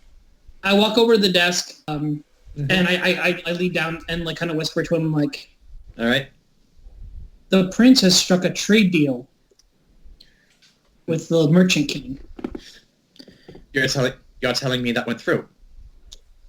Not just went through, in full agreement that that Sanctuary controls the trade from going out from our end. How? The prince has succeeded where so many others have failed. How did the Shandagar holds a vice grip over everything they do? I stand back up and I walk back over to and I put my hand on the chair in front of his desk. Yeah. And then I kind of like walk back around it a little bit and I'm like, little aspiring noble was able to make it happen. You should hear word of it in the next couple days. Very well. He just looks confused. I thank you. I thank you for bringing me this information. It certainly sets quite a few things in a new light. But there is still so much to be done. It's like, yes, I agree, and do not forget my promise, or my offer, I should say. I find myself these days with a bit of extra time on my hands. Remind me out of character. What was that promise? To take over any role that he may be, like any role for like maybe a nobility or like a specific jobs that he's maybe like that got the most time for. It's actually interesting you bring that up. Hold on. It's actually interesting that you bring that up. You said this person was a young up and coming new noble, yes? I did. She is. She. With all the inflection on the word. What did you say? With all the emphasis on the word she. Okay. It's like she. Which she? Like I find it difficult to believe that the prince would just give a title to anyone, let alone a woman. I chuckle again. I'm like, surprises are everywhere, my dear Archbishop. But you were saying? Yes. Yes. If this is the way things are to be, then perhaps there is opportunity here for us as well. This young noble woman may need some guidance, and perhaps there may be opportunities for us in Shandagar as well. I was thinking the same thing, Bishop. I was thinking that they probably have a large lack of a unified religious force there. At the very least, we need to bring in. We at least to send someone to evaluate the current conditions. We are well aware of the current conditions of Shandagar, those godless heathens. They do not believe in the Creator in the same way that we do. In fact, they let many abhorrent races walk freely among their free trade city, as they call it, Shandagar. Perhaps I will need to think about this, but for now, you know this up and coming new noblewoman. I go ahead and just put my finger on my lips, like Right. I do. Right. Stay friends with her. Offer her friendly advice. Like, just be at her side for when she needs the grace of the church. And if there is an opportunity for the church in the midst of this, do feel free to take advantage of it. But bring any opportunities and new information for us to me. That is all I ask. I surmised as much, Archbishop, and I completely agree. Mm-hmm. Although I hope to be, instead of just small guidance, I hope to be a bit more of an adversarial or an advisory role to her. Just since she is new to the nobility, that I can go ahead and start walking in on these meetings and we can gather more information. Of course. Just do what you can, but stay in her good graces. Absolutely, Archbishop. With that, though, I must take my leave. I want to go check on some other things that I've been pushing off. Before you leave, Enzo, and Yes, he stands up, walks around the desk, and then walks over to you, and he just says, and he just asked straight up, who is this up and coming noble woman? The only noble woman with any clout here in Sanctorum is Lady Integra Helsing, and the Merchant King of Shandagar has refused to speak to her on principle. So who did this? Who is this young and up and coming noble woman? Oh, my dear Archbishop. And I kind of give him a very wide smile. Mm-hmm. Someone whom you know very well. He just looks at you, just not really. He knows you're being coy, but it's like that weird look where he wants to know more, but understands what you're doing, so he doesn't know what he wants to ask, and he just goes. I chuckle again, and don't worry, Archbishop. It's not going to be a secret very much longer. I just ask you to be patient with my games. Very well. Though I should remind you, even my patience has its limits. Go on. But I'm sure you have other duties to take care of, and I look forward to hearing more of these exploits. I give him a bow and I'm like, thank you, and I'll be more than sure to regale you with more interesting topics in the future as well. Okay. What checking out? I would like you to roll a perception check. Let's put it away, didn't you? All right. Okay. Okay, that's not bad.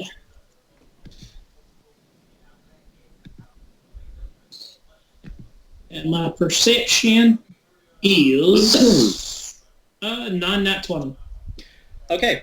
As you're walking out of the church, like in one of the hallways, not the main area, which is why this is odd, you see a rather strange-looking person talking to one of the witch hunters. Like, he's wearing normal clothes, and yet he's back here with the other officials, which is odd.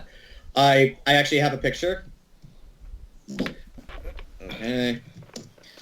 And I will send this to you and only you, but Mike, you may look at it as well, but on the condition that you do not tell anyone in the chat who it is. It's Pee Wee Herman, isn't it? No. but yeah, Temme, you see this person talking to a witch hunter, and it appears to just be very basic conversation.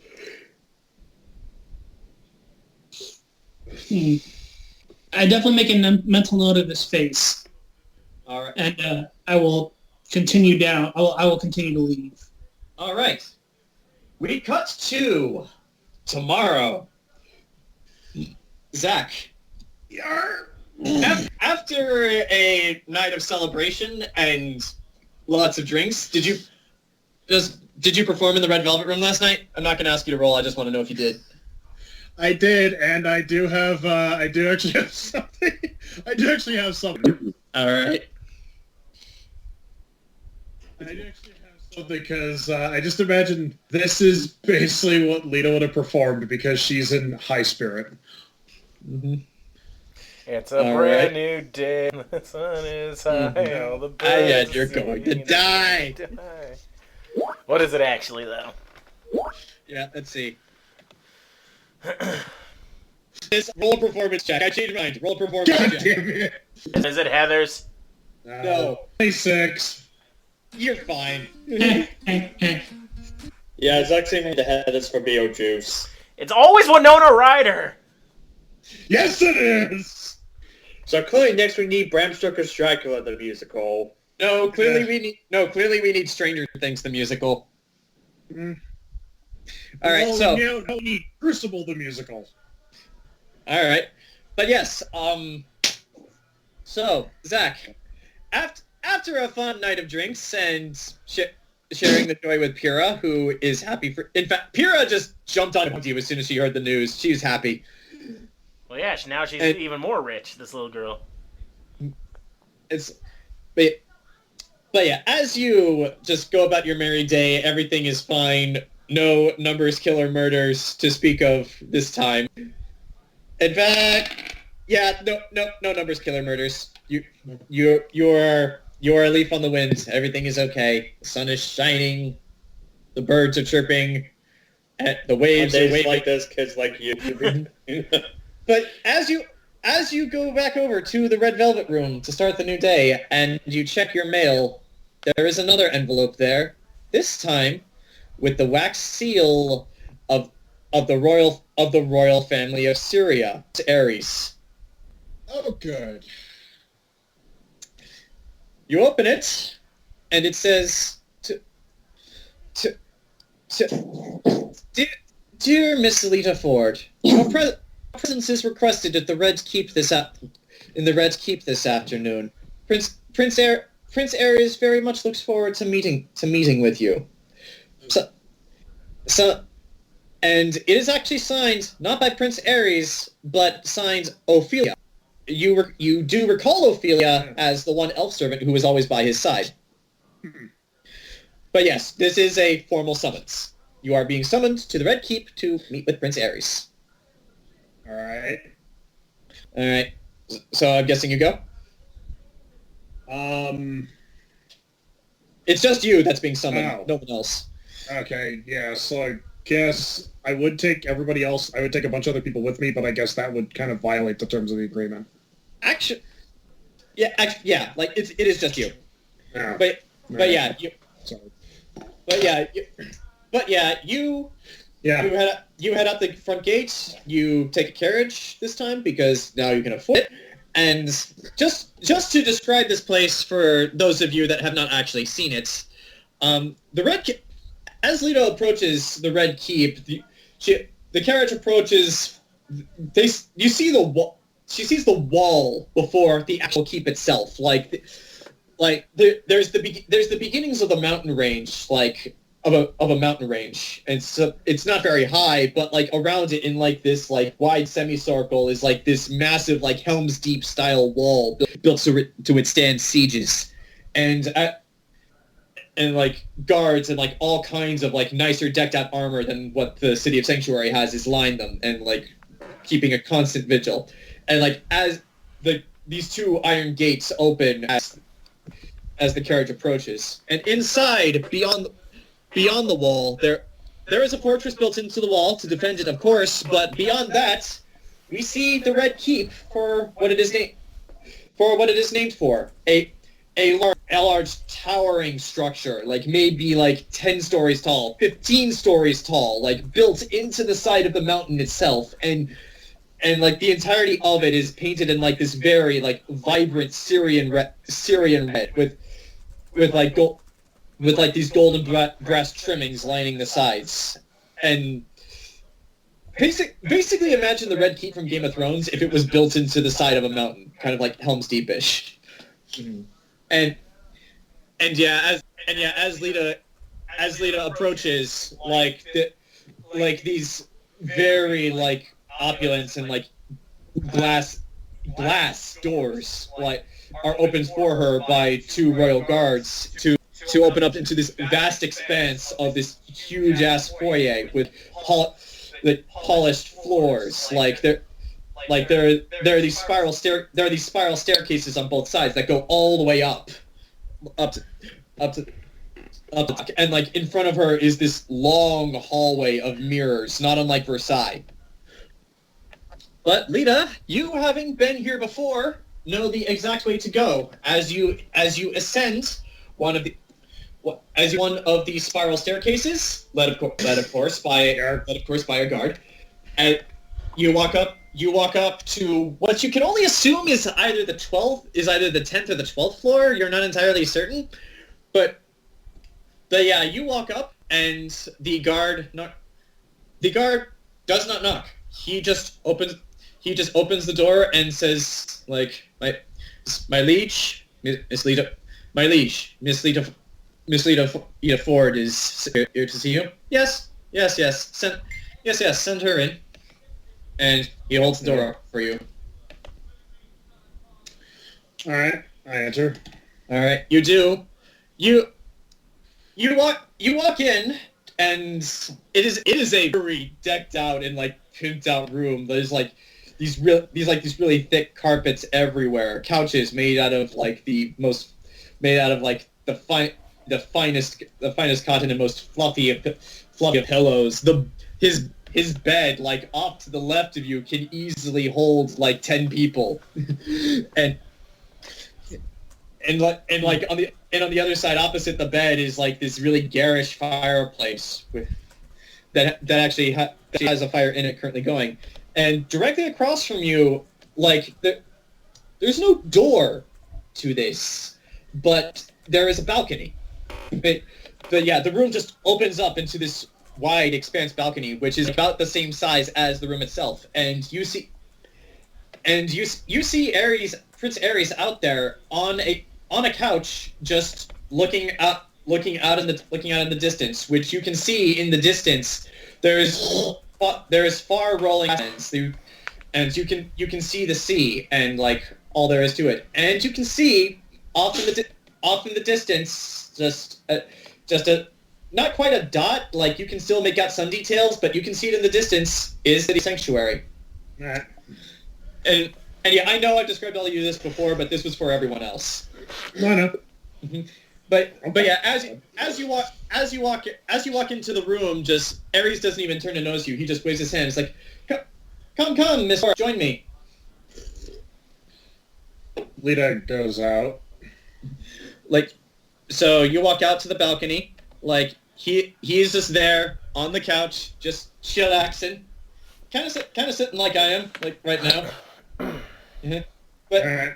And yeah, he's just sitting there. Ophelia is standing behind him. This tall, almost 6 foot, really lithe elf with with this doll-like face and like really long, like really silky black hair that like almost reaches her knees, and wearing more or less a maid outfit, though she doesn't have any sort of hat. But yeah, as you walk around this couch, which could easily seat 10 people, do you sit? Ares notices you walk around. He's like, sit. I'm sure you must have had quite a journey to get here and a very intense past couple of days. Nothing that's not manageable. Do you sit down? You don't have to sit next to him or even remotely close to him. This couch is really wide. No, Lita. Yeah, no, Lita doesn't sit next to him. Okay, and for everyone else present, the clothes are different. He's actually kind of, I guess the best way to describe it, it's like a silk robe tracksuit. That's what he's wearing. This is like his casual wear. But Leisure Suit Larry. This is Prince Ares. This is what he looks like. Who's this? Mm-hmm. Yeah, it is. Yeah. He got scared, and he's like, oh shit, they got the army of Death Knights. But yeah, Zach, do you sit down? I'm sorry. Yeah. As you sit, Ares looks directly at you with a pleasant smile on his face. Like, so, you pulled it off.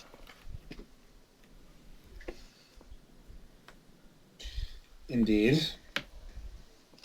I am not going to lie. In fact, it would be behooving of me to lie to you at this point. I actually had a 10 gold bet with one of my fellow guardsmen that you would fail. This is one that I'm actually happy to have lost. Huh? Mm-hmm. So, you have officially made Syrian history in a way that we did not think was possible, and we did not see as an option at the time. And I hear your new Elf Workers Union is taking off as well. Yes. Yes, it has. Mm-hmm. Mm-hmm. It's like, but I suppose a deal is a deal then. A promise was made, and as the future king of this country, I should keep my promises. And with that, he stands, and he walks back over to you, and just in a very casual fashion, he just like makes like this chopping motion on one shoulder and then onto the other, kind of like you're being knighted, and he just says that Miss Lita, you are now no longer Miss Lita Ford, Bard Extraordinaire. From this day forward, you will be known as Lady Lita Ford, the head of House Ford. How does that sound? More or less, yes. He even hit you. All of a sudden, he punched. Yeah, sudden just goes, "Welcome to the family, son." Wham! And Lita wakes up, chained to a radiator in a basement. That would be a good time to bring this up. That roll where the two of you rolled the nat ones, and I was asking you for the total. That was the roll that would have decided whether or not he would have gone to the Red Velvet Room. In which case, we would have just had to have a happy little accident. Holy crap. But yeah, yes. How does that sound? Sounds wonderful, Your Highness. I bet it does. And he sits down next to you this time and just says, I do not have much in the way of experience or knowledge of what it's like to suddenly enter rank and title as I have had them my entire life. But I can imagine it feels really good. like I don't know. Putting on a silk robe for the first time, or just getting into a nice bath, a real bath. Being free. Yes, being free. Exactly. No. However, freedom is, as I am sure you've already thought of this, something that even we strive to obtain in its truest form. The burdens of lordship are many, and they come with many responsibilities. You will be expected to uphold these responsibilities, as I am sure you understand. Completely. And of course, now that you are a lady of sanctuary, this means that you will be watched, not just by me, but by my father. I am sure, of course, my father will have many words from me for granting lordship to a woman of common birth. But that is a problem for me to deal with. After all, I am to be the future king of this country. I should be able to stand by my own decisions, especially a decision that gets us something we've been striving for decades. But of course. Just like so. I suppose, as a lady of sanctuary, the first thing I should do is give you an order, give you something to watch out for, give you responsibility. Your workers' union and your cousin's shipping company. They will be receiving considerable investments within the next few days. I would like them up, running, and ready to work as quickly as humanly possible. Do you think you can manage this? I believe it to be the case. Though, of course, with regards to the Burchill Foundation, we will be purchasing more ships in the immediate future. I am well aware. That's what the donations are for. I think you will find it to be quite considerable and quite generous. Let it be known that the Syrian crown spares no expense on things that are important to them.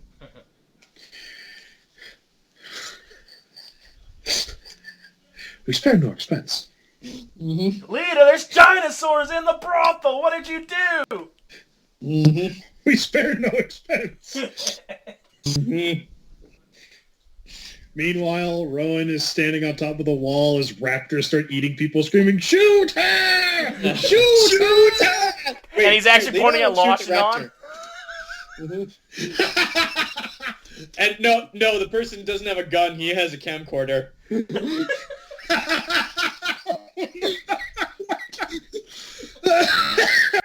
Shoot her! For those of you at home wondering, is Lashon the big slut in existence? Yes! Yes, she is. And she is damn proud of it. And we hired her purposefully. Mm-hmm. Yep. Mm-hmm. That's right, I did that deliberately. Deliberately. Yeah, Zach, is there anything else you wish to say? Let's see. Purchase the ships. Blah, blah. Yes, I will post haste organize a meeting with the labor union in order to let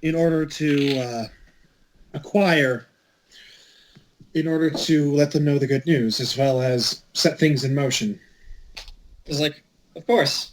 I am trusting this responsibility to you, Lady Ford. How does that sound, Lady Ford?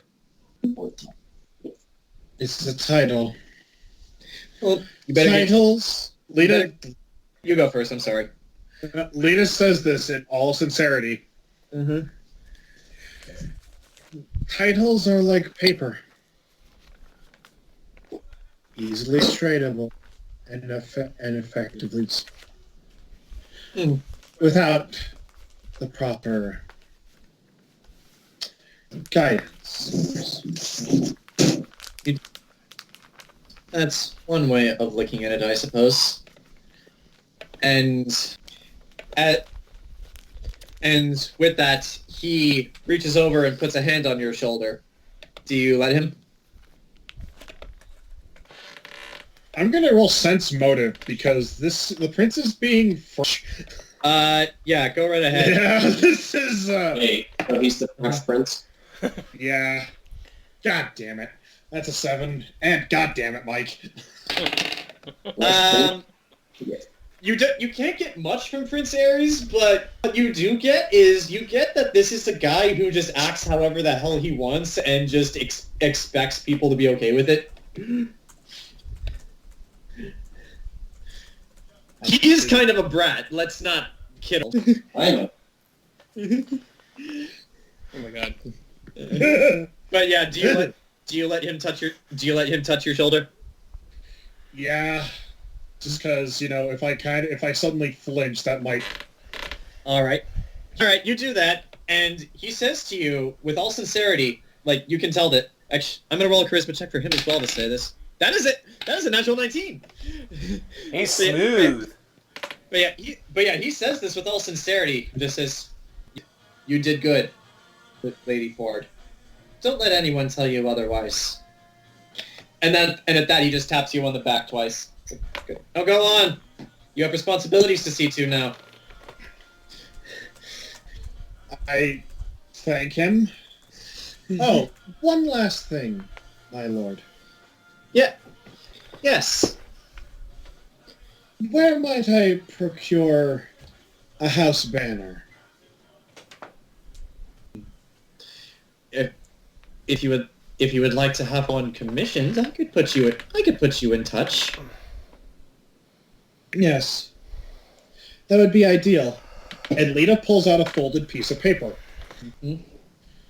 I'm thinking something along the lines of this. If you can screen share it, go right ahead. I sent the PDF. Alright. Okay, well, I need to see this. Let's see, open. Damn you, Internet Explorer, for being the default. You have the drawing. Are there also notes on this for what colors you'd like to use? Yes. Alright. He takes it, looks at the drawing, and then places it into a shirt pocket on his tracksuit robe. It's like, it will be done. Yeah. Now go on. Serve this great city like you wanted to.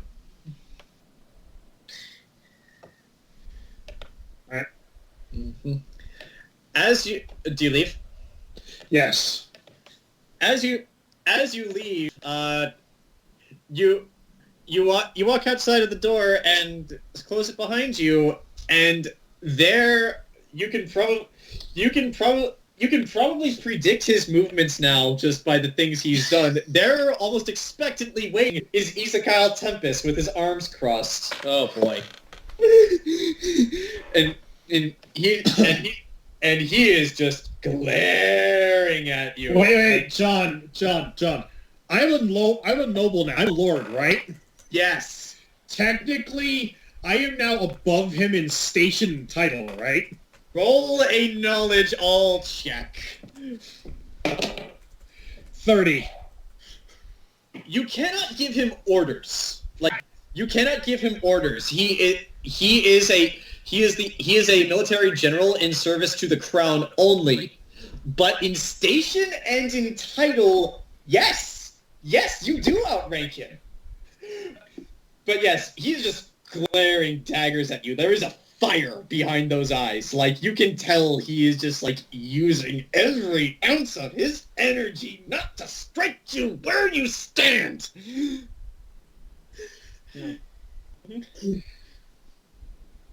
He's not saying anything. He's just standing. He's just leaning against the wall, arms crossed, glaring angrily. Isekyle Tempest. Is there something you wish to say to me? No, my lady. That's delicious. Did you get enough salt in your stew? Yeah.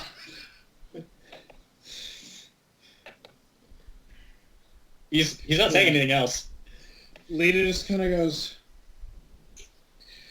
I expect to be seeing a fair bit more of the future, Ezekiel. I suppose so. Ah, yes. After all, I am now a lady of the court. So that means more than likely you and I will be sharing a room every now and again when I have audience with the prince and the other nobles. At that, he gets up off of the wall and it's a few steps closer. You've never seen him wear these before, but at his sides there is a pair of swords. Like the hilts. Roll perception, actually. Is a 26.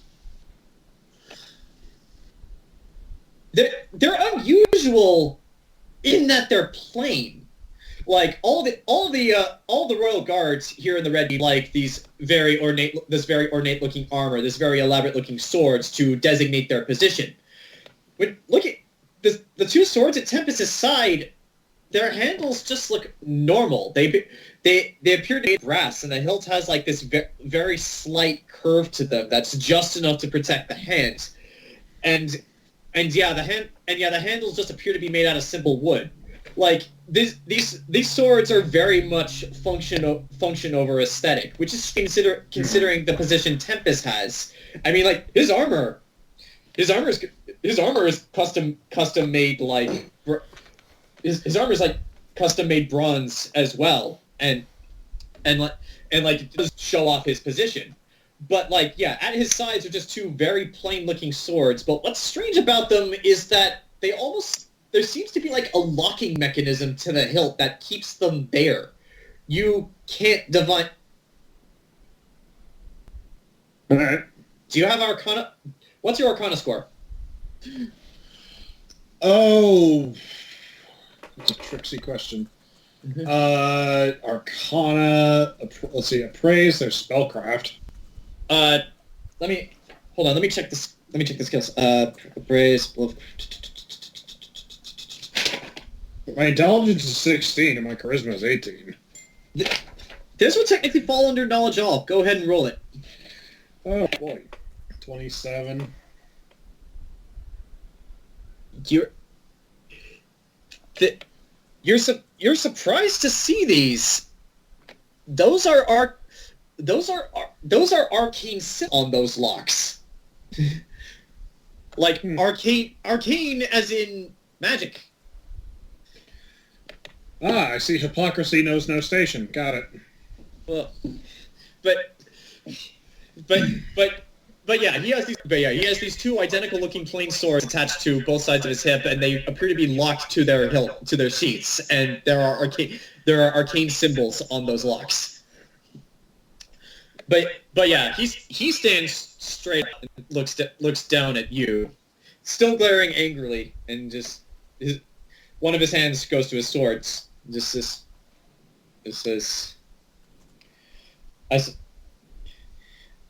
everything I is indeed true. I would be fooling myself if I were to think anything else. But let me say this, Lady Ford. You can tell it like physically hurts him to say that. I know. Why do you think I'm doing this? It's like, well, Not only is Lita getting off on this, I'm getting off on this. Zach, stand up, please. No. Just kidding. I don't want to see that. All right. Yeah. And I don't think any of us want to see that either. But yes, Steve's is like Pants. yeah, I would be a fool if I thought otherwise. But make no mistake, Lady Ford. My opinions, my feelings about you have not changed in the slightest. Your lordship grants you nothing in my eyes, and you would be a fool to think otherwise. I fully understand. I fully understand, Izakyle. More than most.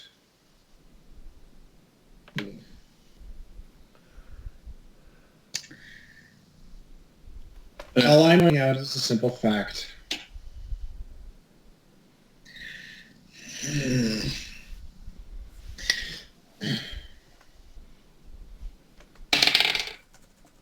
Zach, you don't need to roll.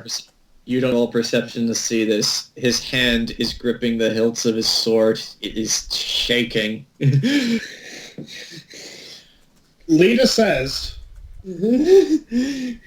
Lita looks down at his hand and says, Izakyle, in some circles, what you're doing would be considered a threat against my life and tantamount to treason.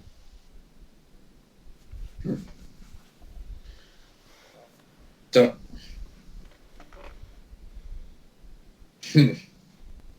You're a lady of the court. Don't you have courtly duties to be attending? And with that, he nudges past you, just giving you a shoulder bump.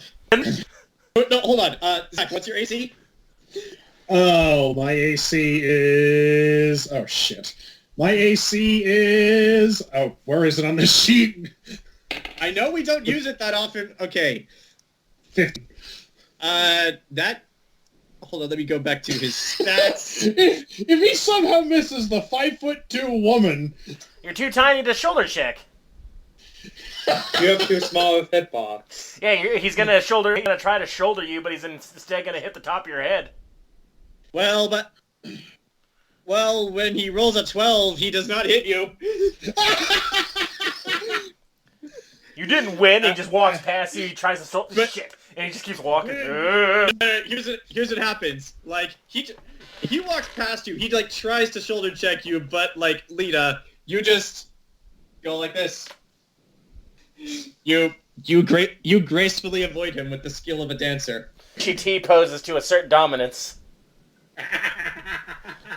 Mm-hmm. It's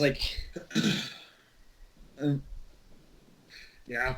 And I guess with that, there is nothing. With that, Tempest just leaps, stomping loudly down the stairs as he descends the 10 flights of spiral staircase all the way back down. You can hear him all the way. and then you hear him coming back up. I forgot my keys. There's nothing else here. Do you leave? Yeah. Lita gets back in the carriage to go back to Sanctuary.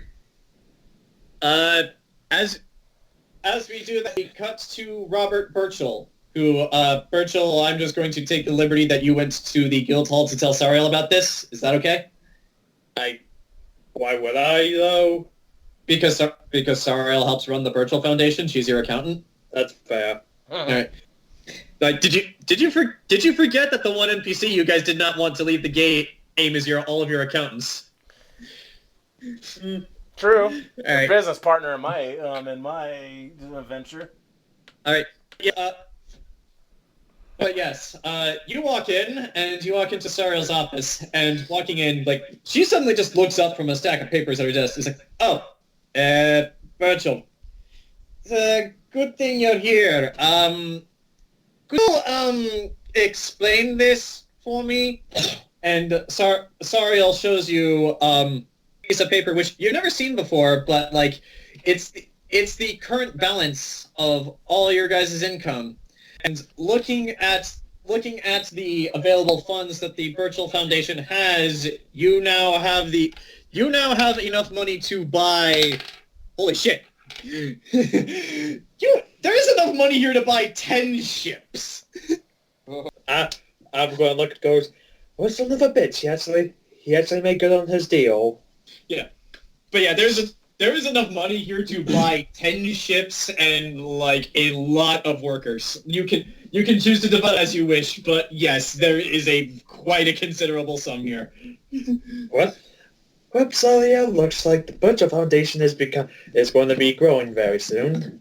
So Lita did it then. Somehow, yes. that tiny, magnificent, golden-haired bitch. If she keeps this up, If she keeps this up, she's gonna be more frightening than the actual politicians here. Who's to say she isn't already? You make an excellent point. And scene. Alrighty. Congratulations, everybody! You pulled it off, and you did not kill anyone. It feels wrong. I'm amazed, honestly. It feels wrong. We skipped the process of killing. That's always been how we've done business. Come on, Grant. We'll start a fire in the alley. It just won't be the same.